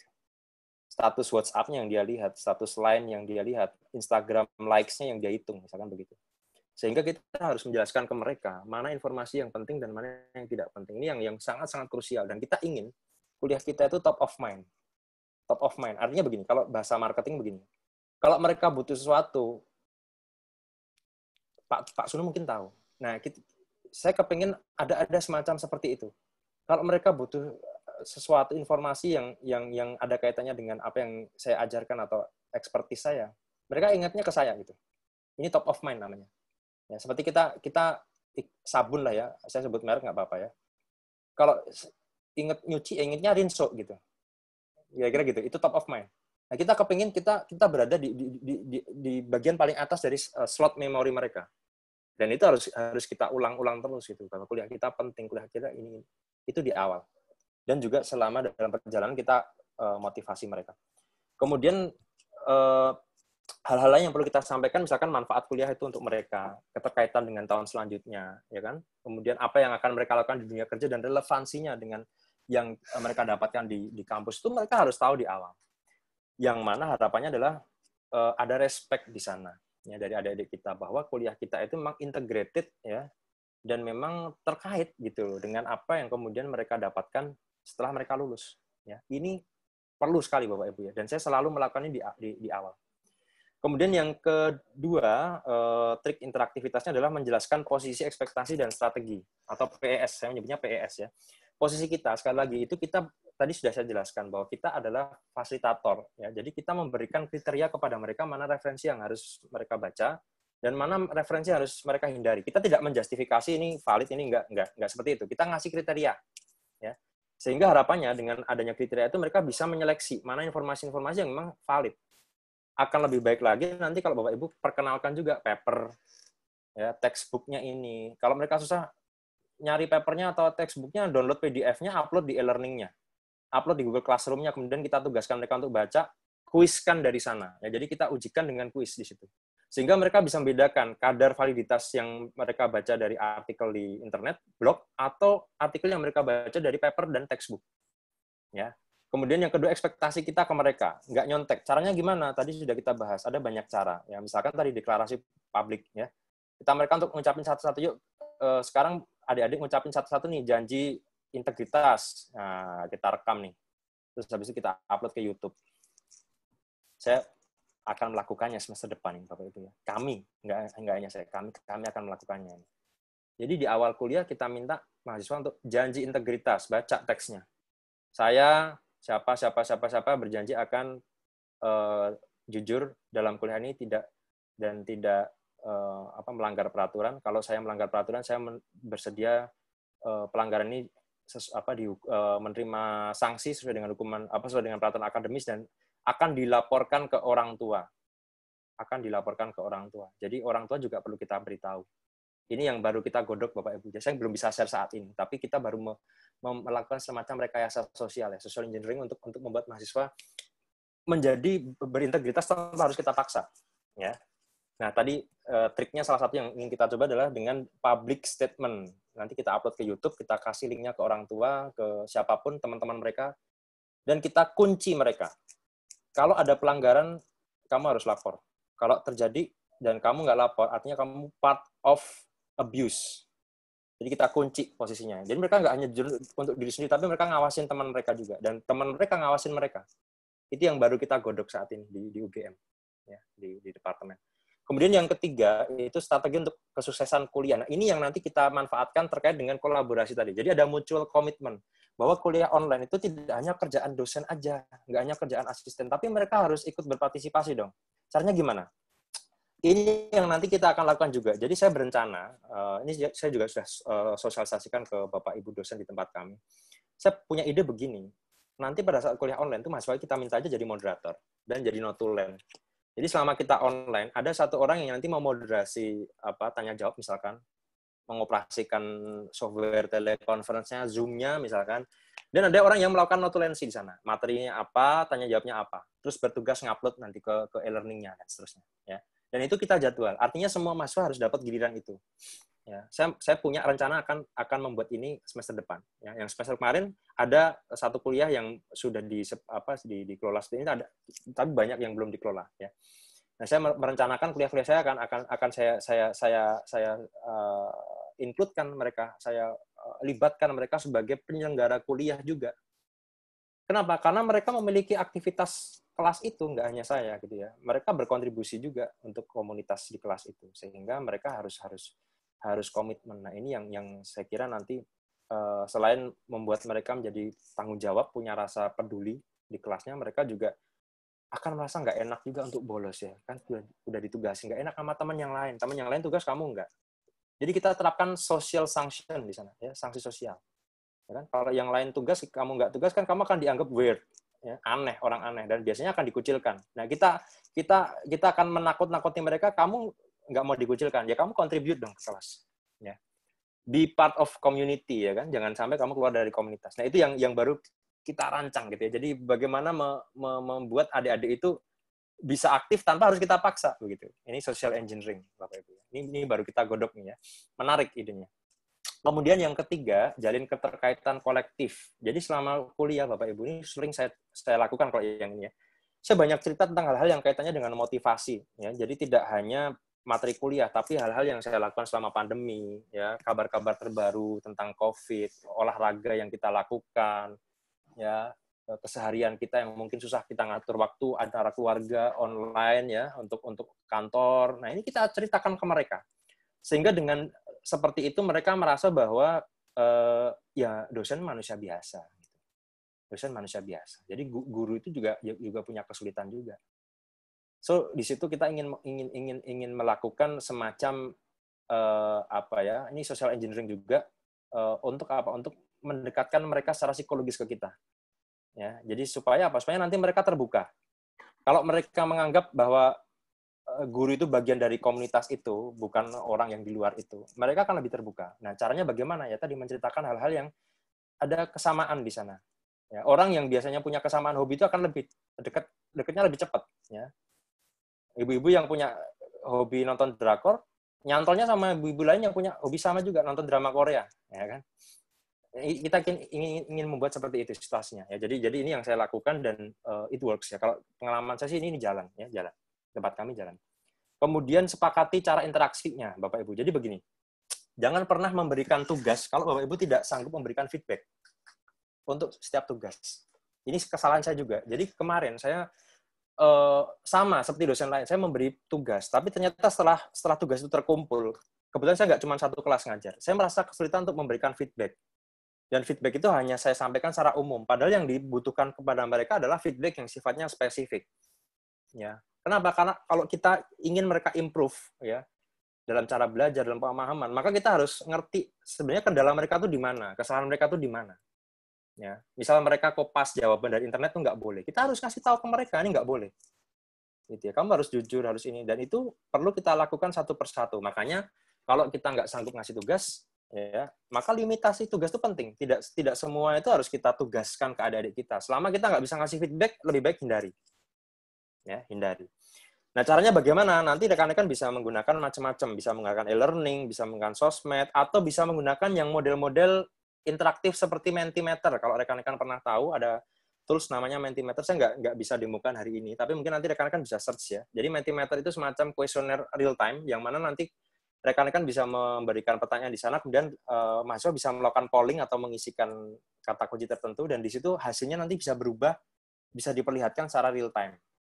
Ya setidaknya itu membuat mereka jadi lebih semangat. Kenapa? Karena voice ya atau suara mereka diakomodasi di kelas kita. Jadi misalkan kelas kita nggak menarik, ya kita harus siap dikritik. Pak, kelasnya nggak membosankan. Pak, next time lebih interaktif ya Pak, bla bla bla. It's okay ya. Yang jadi masalah kadang-kadang kita menutup, ya kita punya barrier di situ. Ya harusnya nggak boleh begitu ya. Kita harus siap dievaluasi. Nah ini feedback ini penting. Nah cara Prof. Sutanto yang saya adopsi ya di semester depan, insya Allah saya coba terapkan. Ini adalah menggunakan feedback tertulis. Jadi Bapak Ibu nanti bisa lihat di buku Sutanto Effect ya, ubah orang buangan jadi rebutan. Nih di marketplace banyak, Tokopedia ya, saya nggak promosi buku Bapak Ibu ya, saya nggak dapat komisi dari Prof. Sutanto, tapi saya kebetulan punya bukunya dan ini inspiratif sekali. Jadi Prof. Sutanto ini orang Indonesia, WNI, yang punya 4 gelar doktor di situ. Teknik elektro, kedokteran, farmasi atau medis, dan pedagogi. Jadi 4 gelar doktor. Masih WNI. Nah, dia menjadi orang Indonesia pertama yang menjadi dekan di Waseda University. Yaitu universitas yang cukup tua di Jepang, respected lah ya. Selama 125 tahun itu belum pernah ada dekan orang Indonesia. Orang asing belum pernah jadi dekan.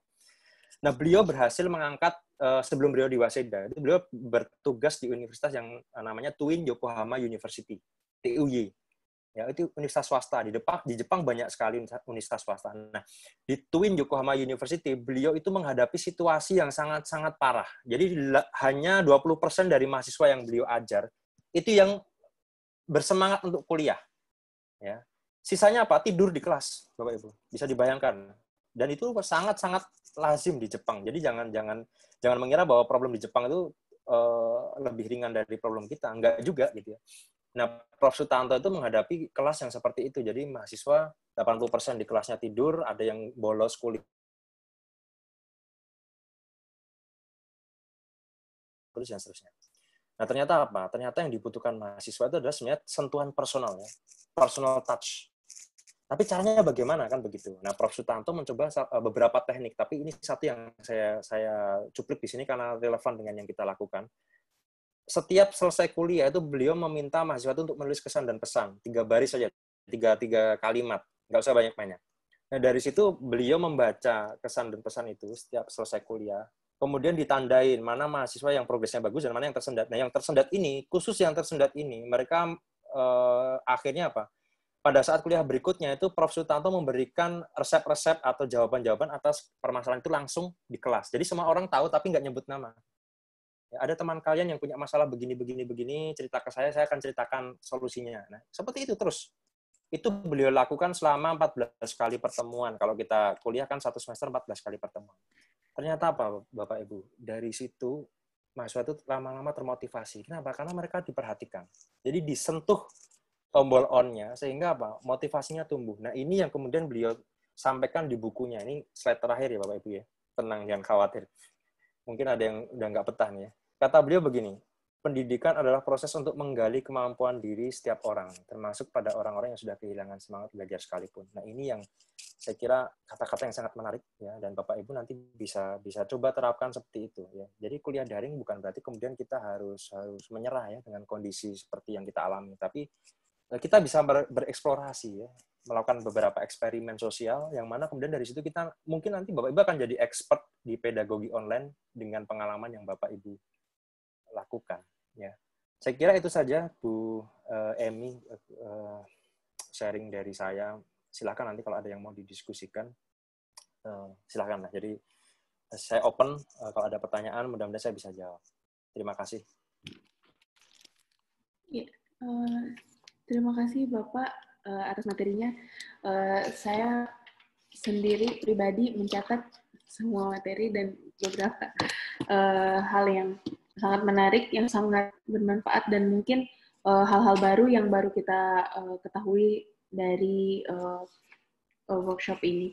Mungkin teman-teman ada pertanyaan bisa langsung ditulis di chat, tapi di sini sudah ada beberapa pertanyaan dari teman-teman yang ada di jurusan gizi. Yang pertama Pak, tentang bagaimana kita meningkatkan engagement. Selama ini mungkin di gizi sebagian besar kuliahnya adalah melalui kita menggunakan Zoom atau Google Classroom, dan juga banyak yang menggunakan WhatsApp chatroom, di mana di situ teman-teman menggunakan voice note lalu yang dikirimkan kepada mahasiswa. Nah, tapi sampai saat ini mungkin kendalanya adalah mahasiswa kita terbatas feedback-nya. Kebetulan juga banyak mahasiswa yang tinggal di rural area yang mungkin koneksi internetnya masih kurang baik, tidak sebaik di kota Pangkal Pinang, karena ada juga yang di pulau-pulau kecil yang ada di sekitar Kepulauan Bangka Belitung begitu. Nah, jadi mungkin opsi tadi mungkin sudah ada ya, ada opsi dari mungkin bisa menggunakan PDF atau apa, mungkin ada yang lebih spesifik lagi gitu Pak, yang pernah yang menurut pengalaman Bapak untuk engagement. Oke, engagement ya. Engagement ini kan erat kaitannya dengan bagaimana kita melihat respon ya. Kita melihat respon dari adik-adik kita. Yang pertama perlu rekan-rekan lakukan adalah dengan menentukan metrik ya, atau alat ukur engagement-nya itu seperti apa. Jadi rekan-rekan harus mendefinisikan dulu engagement yang dimaksud itu seperti apa. Apakah kehadiran, ya, ataukah atensi pada saat kuliah, ataukah respon mereka terhadap materi yang kita baca. Kan macam-macam nih, ya, engagement itu kan macam-macam, ya kan. Kalau kemudian kehadiran, maka bagaimana cara menentukan kehadiran ya di kuliah online ini harus didefinisikan sejak awal. Di UGM itu saat ini 14 kali pertemuan itu sudah bukan lagi peraturan yang strict ya. Sekarang kami hanya diwajibkan untuk menyampaikan itu 10 kali pertemuan. Ya, tapi materi itu tidak harus dibatasi 10 kali pertemuan, Bapak Ibu, ini catatan ya. Artinya 10 kali pertemuan itu sinkronnya 10 kali pertemuan. Seperti kita ini kuliah sinkron istilahnya di tempat kami, itu 10 kali. Dengan media yang silakan, mau pakai Zoom silakan, mau pakai tempat kami pakainya Cisco ya. Kemudian Microsoft Teams. Ya, tapi kita definisikan itu istilahnya keleluasaan untuk menyampaikan secara interaktif itu 10 kali. Nah, kalau kemudian engagement itu diartikan sebagai kehadiran, maka perlu ada aturan yang jelas bagaimana kemudian mahasiswa itu harus berinteraksi dengan dosennya, ya, dan kehadiran itu dicatat dengan cara seperti apa. Apakah kemudian dia hadir di online itu dicatat dengan satu kehadiran atau dengan kuis misalkan. Ya, kuisnya bisa nanti dilakukan setelah kuliah online-nya selesai. Karena kan tadi concern utamanya kan koneksi internetnya kan tidak merata, betul kan? Karena ada yang di luar Pangkal Pinang dan seterusnya. Nah, Bapak Ibu di sana harus bisa mendefinisikan sebenarnya engagement yang dimaksud itu apa. Itu dulu. Karena kalau definisinya nggak sama, maka nanti ke belakangnya juga strateginya. Kalau yang dimaksud adalah kehadiran, maka perlu didefinisikan. Ya, kehadiran minimal itu seperti apa? Apakah mau diukur dengan kehadiran dia selama kuliah sinkron seperti yang tadi kita lakukan, hari ini kita lakukan, atau dengan cara menjawab kuis. Jadi kuis itu mungkin tidak harus dinilai, tapi sekedar menunjukkan bahwa dia ada respon terhadap materi yang kita sampaikan itu kan bisa. Seperti itu. Ya. Yang pertama. Kalau kemudian yang dimaksud engagement adalah atensi, maka mungkin caranya tidak dengan kuis yang tadi saya sampaikan. Kalau memang yang dimaksud adalah atensi, maka yang perlu kita lakukan adalah dengan memanggil setiap mahasiswa yang ada di kelas kita itu ketika sesi sinkron itu dengan namanya. Makanya kemudian perlu ada aturan bahwa ketika sesi sinkron itu mahasiswa masukkan nama yang sesuai dengan nama presensi, kira-kira begitu. Atau kalau perlu tulis presensinya di situ. Ya, jadi kita pegang satu kertas presensi. Kalau perlu pakai foto, karena ini tahun depan kan ada mahasiswa baru, Bapak Ibu ya. Mahasiswa baru kan di UGM kebetulan barusan rekrutmen mahasiswa baru. Kalau kelasnya offline kan enak, kita ngelihat satu-satu wajahnya tuh. Terus kita apalin kan. Coba kalau online coba, gimana caranya coba? Saya nggak ada ide. Selain dengan apa? Dengan ngeprint fotonya, terus ada nama di situ, ada data. Jadi setiap kali kita ngajar ada foto dan ada nama gitu. Terus kita tulis aja di situ. Hari itu dia gimana? Ya mirip-mirip guru TK saya kira ya. Akhirnya kita jadi guru TK juga gitu ya. Betul ya. Karena guru TK kan seperti itu. Anak saya 2, satunya SD, satunya TK. Kalau pas kuliah daring dipanggilin satu-satu sama gurunya. Hadir, kebetulan sekolahnya sekolah Islam ya. Hadir Us gitu kan. Ustadzah kan yang ngajar. Hadir Us gitu. Terus videonya dinyalain. Hadir sambil dadah-dadah gitu ya. Dicatat sama ustazah, namanya siapa hadir, siapa ini hadir, begitu. Nanti di tengah dipanggil lagi, hadir begitu. Jadi saya sering liatin anak saya, itu baru di absen ternyata, di presensi sama ustazahnya. Engagement-nya dilihat. Nanti kalau anaknya meleng dikit, kelihatan nggak aktif, sama ustazahnya dipanggil lagi gitu. Artinya apa? Engagement-nya harus kita definisikan, Bapak Ibu. Jadi kalau yang dimaksud adalah atensi, maka strateginya harus kita definisikan. Nah, kalau ternyata susah nih kalau pakai Zoom, ya sudah, berarti memang satu-satunya cara mungkin cara mengukurnya mungkin bukan dengan video conference ya, tapi mungkin dengan respon kuis tadi.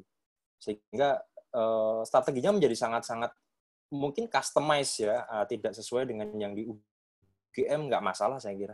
Yang paling penting adalah mahasiswa bisa mencapai, nah ini, jadi dalam satu kuliah itu biasanya kita ada target untuk mahasiswa. Kalau di tempat kami, karena kami kebetulan sudah paradigma pembelajarannya dengan OBE ya, outcome based education, maka ada learning outcome-nya Bapak Ibu. Jadi satu kuliah itu ada capaian pembelajaran, CPL. Kalau di buku petunjuk kurikulum dari Belmawa atau Dikti itu ada istilahnya CPL, capaian pembelajaran. Jadi setelah ikut kuliah itu mahasiswa itu harapannya bisa apa? Bisa apa dia? Ya.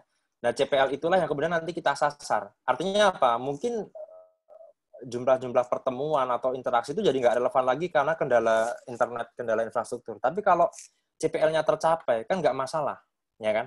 Nah, ketika kemudian yang disasar adalah CPL, maka yang harus kita definisikan di awal adalah assessment-nya.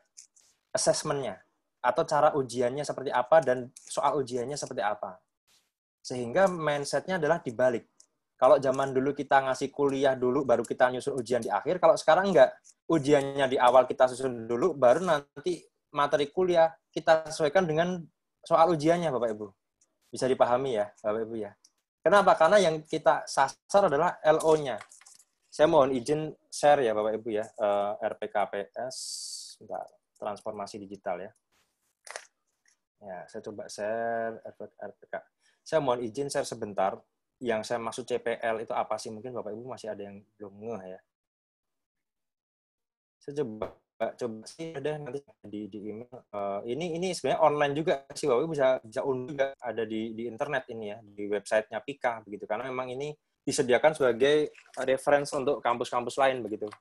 Jadi ini yang kita kerjakan di UGM, sudah terlihat ya Bapak Ibu, RPKPS Transformasi Digital 2 SKS, TKIT 161104 itu kode kuliah ya, UNU ini kode universitas. Nah, di sini Bapak Ibu yang perlu dilakukan di awal adalah Bapak Ibu itu ingin mencapai apa? Capaian pembelajaran mata kuliahnya itu apa? Atau CPL tadi saya singkat, atau CPMK sama ya? CPMK sama, CPL, CPMK sama. Apa harapannya apa sih mahasiswa itu bisa apa sih gitu kan, setelah menyelesaikan pembelajaran ini mahasiswa mampu apa kan begitu kan. Nah ini kita definisikan dulu ya, jadi 1, 2, 3, 4, 5, 6 ini kita definisikan, setelah itu baru kemudian kita pecah-pecah ya. Jadi CPMK itu kita pecah ke dalam assessment ujian Bapak Ibu. Jadi ini dipecah nih, CPMK 1, 2, 3, 4, 5, 6 dipecah dalam komponen penilaian yang mana? Ya, tugas mandiri kah, lab kah, apa segala macam ya, kuis. Kemudian presentasinya berapa? Ya, persentase ini artinya dari 100% ini komponen penilaian ini menyumbang berapa persen. Nah, ini nanti ketika Bapak Ibu menyusun seperti ini, mahasiswa kasih tahu Bapak Ibu. Supaya apa? Supaya dia support pembelajaran kita. Jadi nggak terbebani kita sebagai dosen ya. Artinya apa? Kita jalan beriringan, kita sediakan learning path-nya, ya, jalur pembelajarannya. Nah, mereka yang nantinya akan menjalani itu. Nah, kemudian nanti di setiap pertemuan, itu Bapak Ibu perlu identifikasi minggu pertama sub CPMK-nya apa, atau kemampuan akhir setelah pertemuan pertama atau minggu pertama mungkin ya. Tidak harus kuliah sinkron ini ya. Bisa aja asinkron kan bisa di e-learning, ya kan? Atau menggunakan Classroom atau WhatsApp kan bisa. Kemudian cara menilainya seperti apa, indikatornya apa, dan seterusnya. Ya. Nah ini yang saya maksud tadi di awal, bahwa kuliah daring ini Bapak Ibu, itu dari sisi perencanaan itu tidak sesederhana kuliah offline ya. Kenapa? Karena dari sisi RPKPS-nya, dari sisi perencanaan belajarnya sudah detail sekali. Belum nanti Bapak Ibu menyiapkan materinya. Ya, maka di tempat kami tadi ada kebijakan support ya untuk staf dosen, diambil dari mana, dari mahasiswa atau dari alumni untuk mendampingi untuk tadi mengolah video, mendistribusikan ke mahasiswa dan seterusnya. Saya kira itu dari sisi engagement tadi mudah-mudahan bisa diterima, dan mohon maaf kalau tidak menyelesaikan masalah ya, tapi mudah-mudahan bisa menjawab begitu pertanyaan itu. Begitu Bu Emi, saya kira. Iya Pak, terima kasih banyak Pak, sangat membantu, terutama tadi tentang definisi dari engagement yang kita targetkan itu seperti apa. Ya, mungkin kita perlu definisi itu. Dan ada pertanyaan lagi Pak terkait dengan praktikum. Kebetulan karena kami adalah vokasi, jadi porsi praktikumnya itu sangat banyak. Nah, kebetulan di sini kami masih menghadapi tantangan bagaimana caranya mahasiswa bisa belajar praktikum, CP-nya tercapai, tapi sampai saat ini kebanyakan simulasi atau mahasiswa melakukan praktik mandiri di rumah, lalu merekam video, baru mereka submit kepada instruktur di laboratorium. Nah, jadi kalau misalnya mungkin di UGM bagaimana? Ya, praktikum Bapak Ibu sama ya. Kami itu pusing betul, terutama bukan kuliahnya, tapi masalah praktikum dan kuliah dasar. Ya. Saya ingin cerita dulu, praktikum di tempat kami itu tidak mungkin dibawa ke rumah Bapak Ibu. Kenapa? Karena alatnya itu gede ya. Jadi kita ada punya mesin-mesin yang itu nggak mungkin dibawa ke rumah ya. Di bawah 1 orang aja nggak bisa. Harus 3 atau 4 orang mesinnya. Gede banget gitu ya. Kemudian kalau itu dibawa ke rumah ya, satu kampung tuh mati semua Bapak Ibu listriknya ya. Karena itu butuh daya yang tinggi gitu. Jadi nggak mungkin lah. Pokoknya nggak mungkin harus di kampus gitulah kira-kira. Terus gimana solusinya? Solusinya adalah kami terapkan protokol kesehatan dan mengurangi volume mahasiswa yang masuk dalam satu ruangan. Jadi kalau let's say misalkan satu ruangan 20 orang nih Bapak Ibu ya, kapasitas normal itu kami kurangi sampai setengah atau bahkan kurang dari setengah. Jadi ada satu lab yang itu karena sirkulasi udaranya kurang bagus, seperti lab saya ini juga kurang bagus, itu bahkan sampai mungkin bisa 1/4 atau 30% ya, jadi sangat-sangat kecil sekali ya yang boleh masuk ke lab. Kan itu ada datanya. Jadi hari ini yang masuk ke lab berapa orang itu kan didata. Nah, itu salah satu cara untuk tadi Bapak Ibu supaya apa? Supaya interaksi di situ tidak seramai ya hari-hari biasa sebelum pandemi. Bahkan kalau sebelum pandemi itu satu lab di tempat kami itu bisa 30 sampai 40 orang. Itu kan betul-betul crowded sekali ya. Sangat-sangat ramai, sangat-sangat kurang kondusif, tapi ya demikian adanya karena memang ruangannya kecil ya dan terbatas alatnya. Nah, selama pandemi ini strateginya adalah dengan memperbanyak jadwal praktikum, terutama nanti ada penyesuaian dari sisi honorarium laboran ya, dan juga tadi mengurangi volume. Kemudian protokol kesehatannya kita terapkan. Jadi misalkan setelah praktikum ada kayak semacam disemprot disinfektan, kemudian ada bukan disinfektan ya, alkohol lah ya, di meja-mejanya dibersihkan ya. Kemudian mahasiswa juga diminta untuk menggunakan masker segala macamnya lah ya. Itu yang kami lakukan sementara ini so far ya. Jujur kami belum menemukan solusi yang pas, Bapak Ibu. Misalkan tadi direkam kemudian di-upload itu beberapa praktikum mungkin bisa yang sifatnya simulasi ya, simulasi dengan komputer. Tapi di tempat kami yang simulasi dengan komputer sedikit sekali ya. Ada beberapa yang memang bisa disimulasikan, tapi rata-rata menggunakan sensor dan alat-alat khusus yang tidak bisa dibawa ke rumah ya, sehingga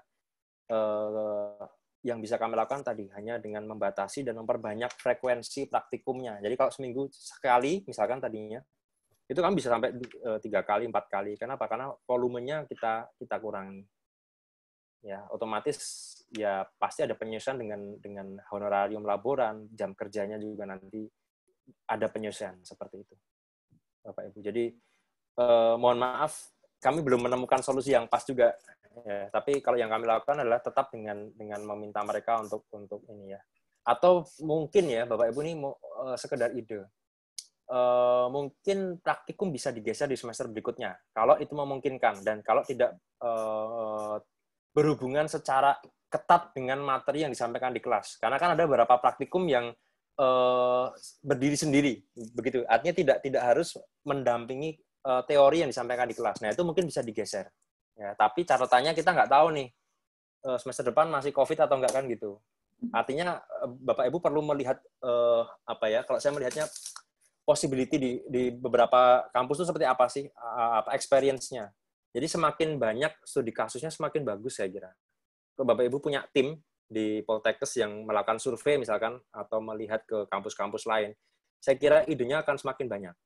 Ya, jadi ini kan permasalahan kita semua ya. Nah, masing-masing kampus mungkin punya solusi-solusi unik. Kalau Bapak Ibu bisa melakukan survei itu, saya kira bagus sekali untuk menambah wawasan ya, sehingga nanti bisa di-combine dengan resources yang ada di sana. Ya, pasnya seperti apa kan begitu.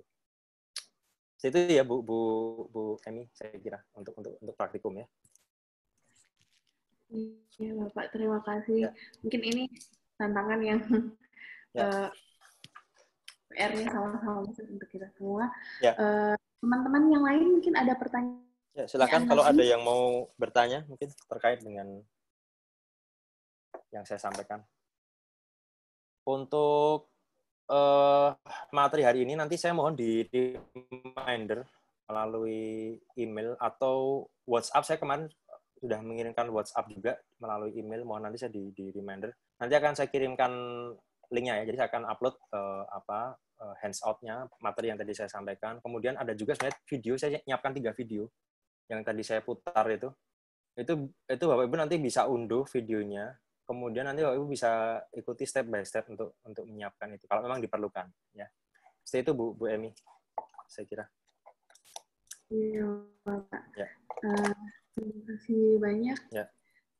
Ada lagi mungkin yang mau disampaikan? Teman-teman silakan.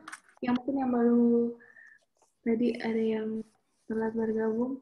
Teman-teman instruktur TLP mungkin ada lagi.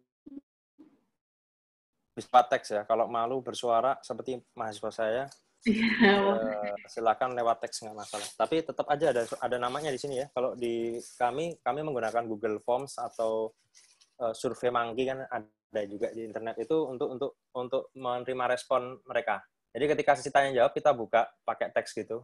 Ada yang langsung bersuara, ada yang memilih menulis lewat teks. Dan itu bisa kita lihat langsung ya, tulisannya masuk gitu ya. Oh ini kita jawab di kelas. Itu menarik sekali saya kira untuk adik-adik kita. Kenapa? Karena mereka jadi lebih leluasa untuk bercerita, atau misalkan mereka nggak paham, mereka nggak merasa dengan mereka bertanya itu mereka jadi terlihat bodoh gitu.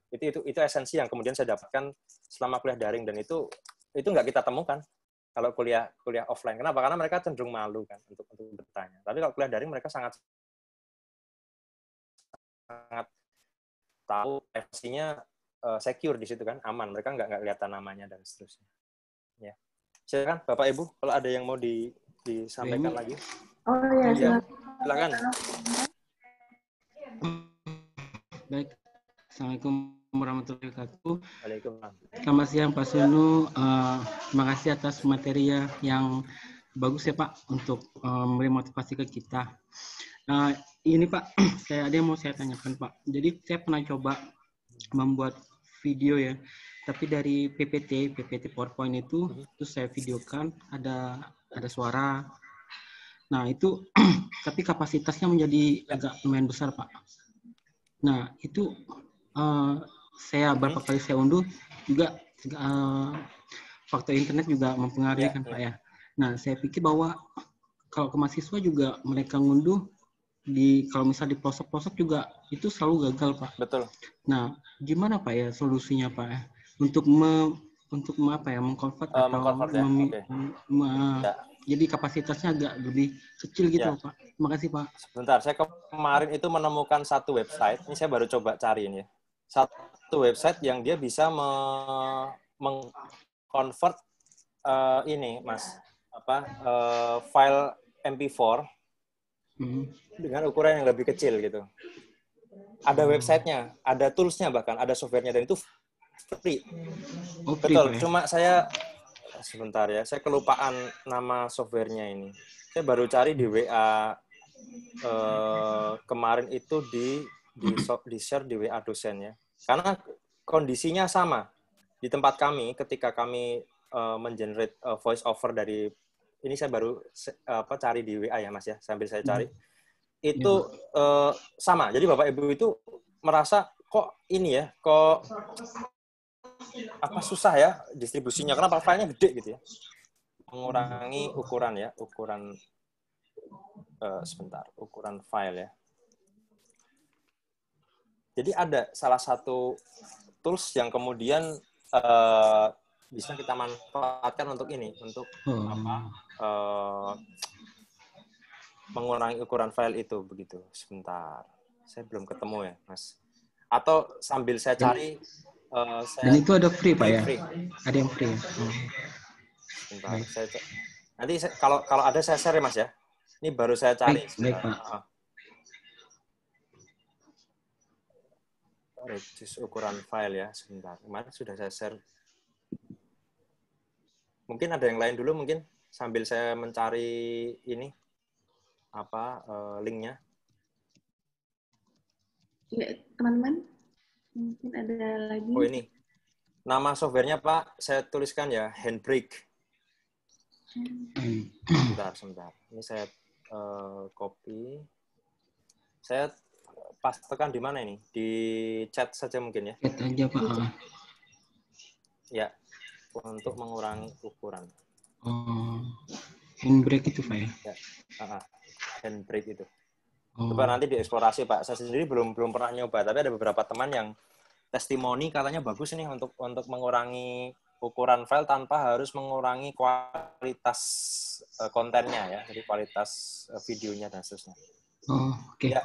Makasih Pak, nanti dicoba. Nah ini kan sesuatu yang baru yang kita belum pernah nyoba juga ya. Jadi akhirnya kita tahu ternyata bisa ya dikurangi ukuran filenya tanpa harus, bahkan sampai di bawah 20 MB itu bisa. Tapi memang kalau sangat kecil akhirnya yang dikorbankan adalah konten videonya ya. Karena kan biasa kan ketika semakin resolusi kan semakin ini kan, semakin blur misalkan begitu ya. Silakan Bapak Ibu yang lain.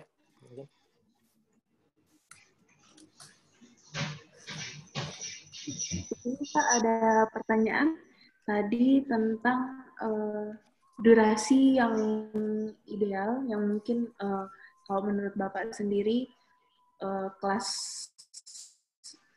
itu kan biasanya digabung, ada sesi dengan sinkron seperti ini, ada juga dengan penugasan, dan nanti ada diskusi melalui chatroom. Nah, itu base durasinya untuk yang sinkron secara langsung itu berapa lama dan bagaimana kalau Ya. untuk Bapak sendiri? Baik, Bapak Ibu, ini banyak pendapat mengatakan bahwa adik-adik kita itu saat ini tingkat konsentrasinya berbeda, tidak seperti kita.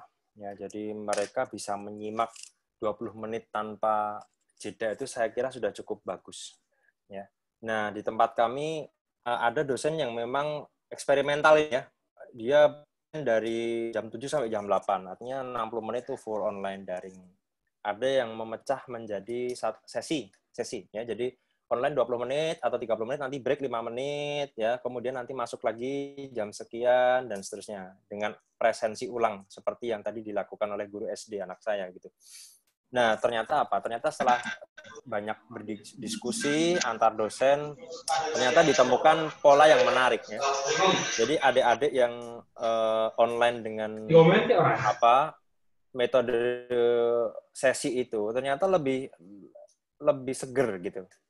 Lebih mereka lebih interest untuk ikut kuliah, gitu ya, karena waktu 5 menit yang mereka gunakan untuk refreshing itu betul-betul membuat mereka ya fresh, begitu ya, fresh. Jadi kita minta mereka untuk silakan jauhi laptop, pejamkan mata, misalkan, kemudian badan digerakkan dan seterusnya, pokoknya selama 5 menit lah. Kemudian 5 menit berikutnya masuk lagi. Nah, itu ternyata mereka lebih menyukai cara-cara yang seperti itu dibandingkan harus duduk full, ya, dari jam 7 sampai jam 8 misalkan, atau jam 8 sampai jam 9, 60 menit tanpa jeda, ya. Nah, saya kira kalau best practice di tempat kami memang idealnya itu dipecah menjadi beberapa sesi, dan satu sesi itu tadi seperti yang saya sampaikan, mungkin kita tugaskan saja dalam hari itu yang jadi moderator siapa, yang jadi notulen siapa. Jadi tanggung jawab untuk mulai kelas itu bisa jadi tidak semata-mata di tempat kita sebenarnya, tapi kita tugaskan saja mereka untuk menghandle event itu untuk kita. Jadi memulai Zoom meeting-nya, merecord videonya, mencatat diskusi yang ada, memoderasi pertanyaan, ya, itu mereka. Jadi mereka jadi organizer-nya untuk setiap sesi. Nah, saya kira ini menarik nanti untuk dipraktekkan Bapak Ibu, ya. Jadi yang di tempat kami memang eksperimental, ada yang full, ada yang pendek, tapi dari hasil diskusi kok ternyata yang pendek itu ternyata lebih banyak disukai oleh mahasiswa. Itu yang pertama. Kemudian untuk video, Bapak Ibu, kami juga mendapatkan masukan waktu kuliah kemarin. Saya kan eksperimental juga, ada video yang saya pendekkan 15 menit sampai 20 menit, ada yang full 60 menit, bahkan ada yang lebih dari 60 menit. Ternyata apa? Mahasiswa itu lebih suka nonton yang pendek-pendek. Kenapa demikian? Mungkin mereka tidak akan bisa menyelesaikan satu video itu ketika terlalu panjang untuk mereka. Ya, selain karena kelelahan, mungkin juga mereka waktunya terbatas, sehingga sense of accomplishment-nya itu nggak ada. Gitu. Tapi kalau Bapak Ibu bisa mecah kuliah itu jadi pendek-pendek, ini video ya, sinkron dipecah menjadi pendek-pendek 15 menit atau 10 menit. Itu ketika diskusi mereka enak nyebutnya ke temannya. Kamu udah nonton berapa video? Aku nonton 3 video. Ya, aku nonton 2 video. Ya.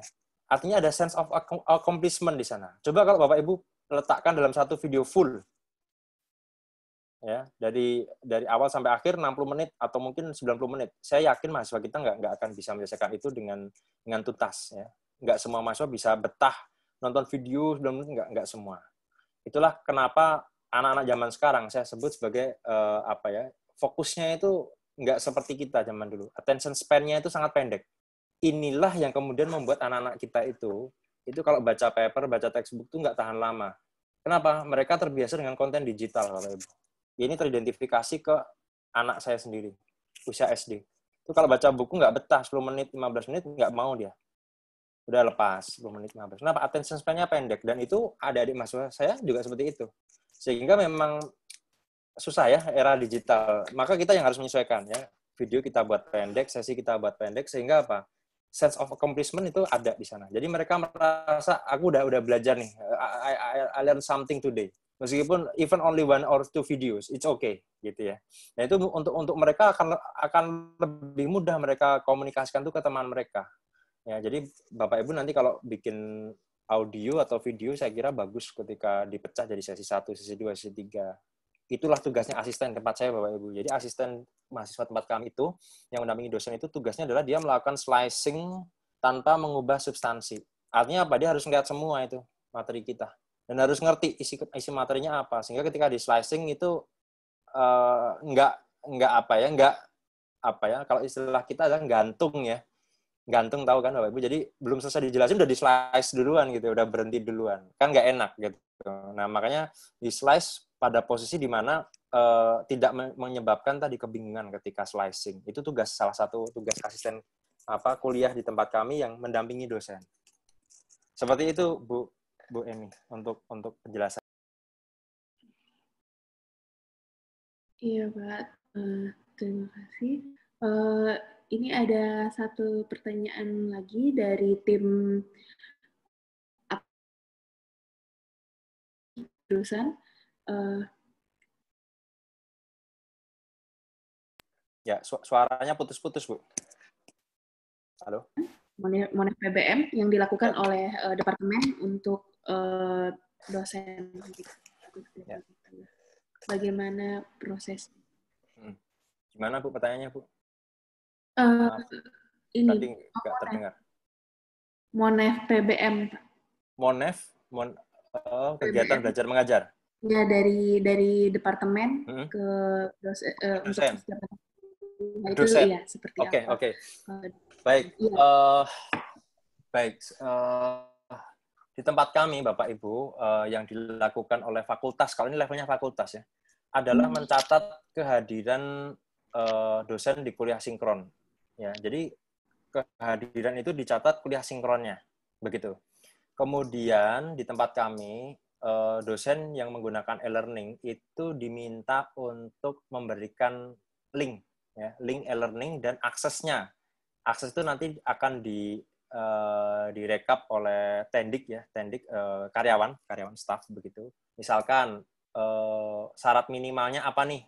Misalkan ada hands-out di situ, satu misalkan, atau ada hands-out sama video. Nah, itu nanti akan dijadikan kriteria juga untuk Monef. Termasuk nanti penghitungan honorarium kan dari situ juga. Ya, jadi definisikan kriterianya. Dan memang tidak bisa satu orang itu sama si yang lain.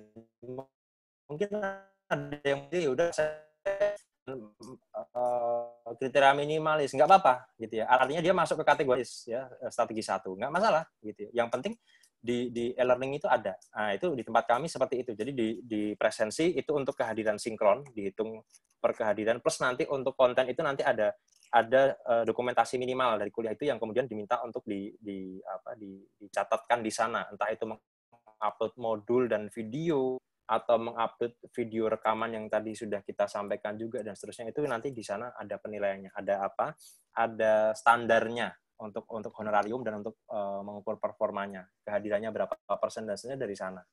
Ya, jadi nanti silakan Bapak Ibu sesuaikan saja dengan kondisi Bapak Ibu dosen di sana. Tapi kalau di Jogja memang ya kami berusaha seadil mungkin ya untuk teman-teman dosen juga, karena memang tidak semua dosen bisa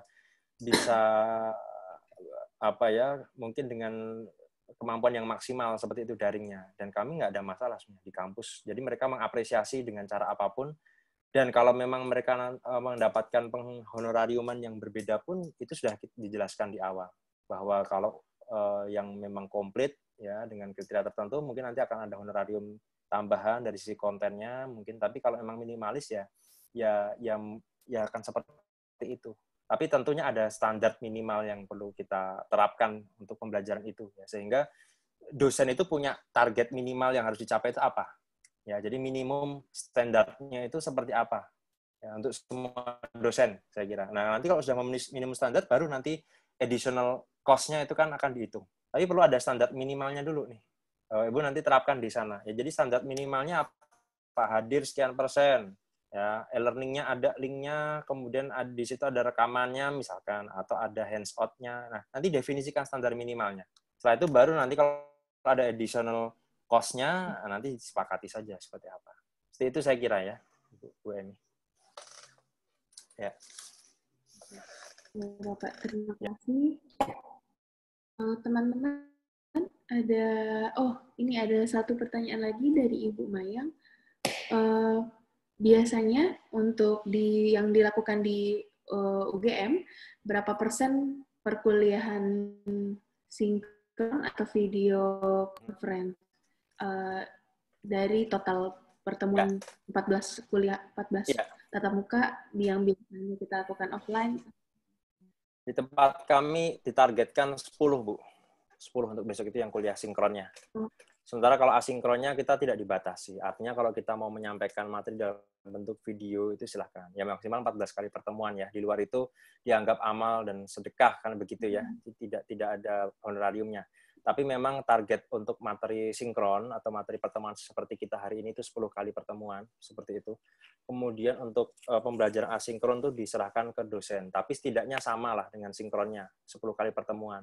Kalau mau ditambah menjadi 12 kali pertemuan dari sisi asinkron, dari sisi e-learning, itu diserahkan ke Bapak Ibu dosen. Ya, tapi standar minimalnya adalah 10. Ya, jadi kita tetapkan 10. Jadi 10 itu mau tidak mau kita harus bisa mencapai CPMK-nya. Ini sesuatu tugas yang berat ya saya kira untuk para dosen, tapi tadi Bapak Ibu new normal itu menurut kita untuk berpikir abnormal, kira-kira begitu ya. Jadi kalau kita mengharapkan standar yang sama seperti pada saat kita belajar offline, saya kira naif juga gitu. Kenapa? Karena saat ini faktanya keterbatasannya kan banyak. Sehingga mau tidak mau kita berusaha mencari alternatif-alternatif, dan kalaupun memang itu tidak tercapai, itu adalah part of learning. Sekali lagi, kami sepakat terutama di departemen kami lah, saya nggak tahu kalau fakultas lain ya, tapi kami sepakat seia sekata begitu bahwa kelemahannya adalah part of learning tadi. Kalau ada sesuatu yang kurang atau sesuatu yang belum optimal, itu kita nggak keliru, itu adalah ongkos belajar aja gitu, ongkos belajar, dan itu akan kita perbaiki. Gitu. Jadi kaizen tadi, jadi continuous improvement. Sehingga dengan begitu Bapak Ibu dosen di tempat kami tidak terbebani dengan target-target yang justru nanti khawatirnya mereka stres kan begitu ya. Tempat kami kan seperti itu. Jadi kebetulan banyak dosen yang senior sehingga hal-hal seperti ini concern juga untuk Bapak Ibu dosen. Jangan sampai kita memaksakan harus kuliah daring, merdeka belajar, tapi dosennya nggak merdeka kan, nggak enak juga untuk dosennya, ya kan. Sehingga tempat kami ya kita lakukan ada semboyan yang menarik, saya nggak tahu nih bisa dipakai nggak ya, 3S ya Bapak Ibu ya, seikhlasnya semampunya ya, dan ya sekuatnya gitu ya, bahasa Jawa gitu ya, jadi seikhlasnya, sak mampunya, sak kuatnya gitu ya, bahasa Jawa itu jadi bahasa Jawa. Jadi seikhlas kita ya, semampu kita, mampu artinya dalam sisi teknisnya, dan sekuat tenaga kita, apa yang bisa kita lakukan. Seperti itu. Tapi tetap ada standar minimalnya. Sehingga dari situ kita berusaha supaya ada balance nanti dari sisi dosen dan dari sisi mahasiswa. Ya. Monggo, nanti silahkan kalau mau diadopsi silahkan dengan 10 kali pertemuan, tapi ini kebijakan universitas ya, kalau yang 10 kali. Jadi kami dihitung sinkron itu 10 kali, e-learning itu minimal sama dengan pertemuan sinkronnya. Jadi ada 10 topik di situ, nanti di situ ada hands-on, ada macam-macam rekaman audio atau segala macamnya, ada standarnya juga. Nah, nanti kalau ada tambahannya, nanti ada additional cost-nya. Dan additional cost pun ada batasnya juga gitu. Jadi tidak kemudian unlimited ya, tapi ada batas maksimalnya pun didefinisikan. Ya. Saya kira itu Bu Emi saja untuk dosen ya. Iya, terima kasih Bapak. Teman-teman, ada lagi? Silakan kalau ada yang mau disampaikan.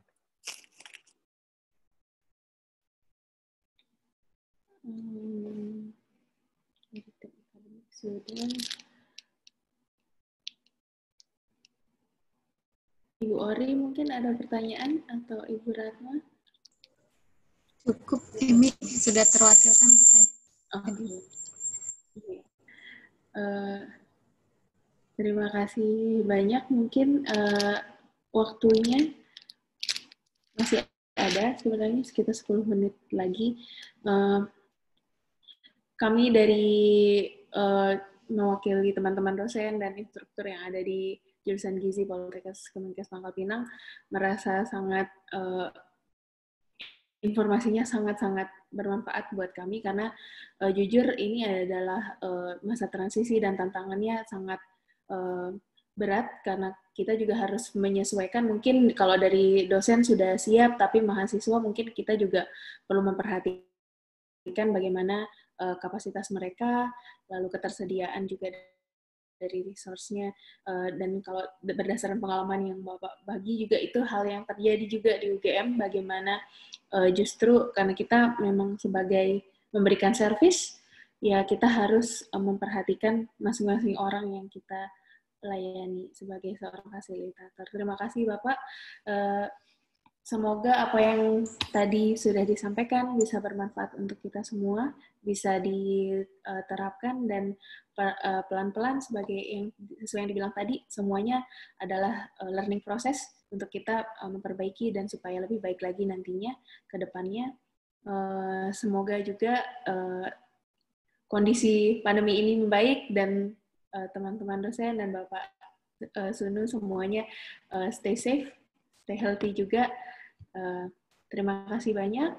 Mungkin kita tutup dengan sama-sama membaca hamdalah. Alhamdulillahirabbil alamin.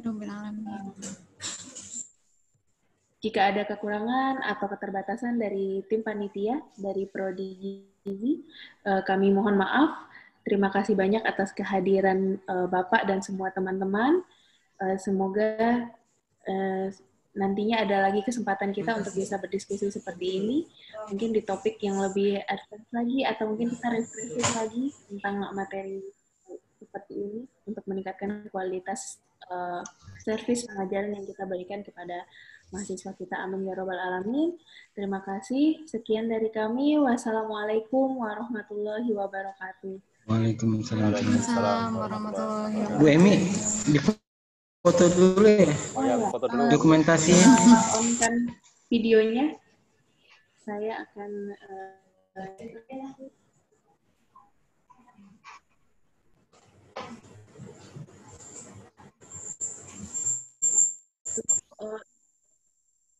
1, 2, 3. 1, 2, 3. Oke, terima kasih. Terima kasih. Terima kasih Pak Suno. Saya mohon izin untuk out dulu ya. Oh Iya iya, Pak. Terima kasih Pak. Selamat siang. Assalamualaikum. Waalaikumsalam warahmatullahi wabarakatuh. wabarakatuh. Ya, waalaikumsalam warahmatullahi wabarakatuh.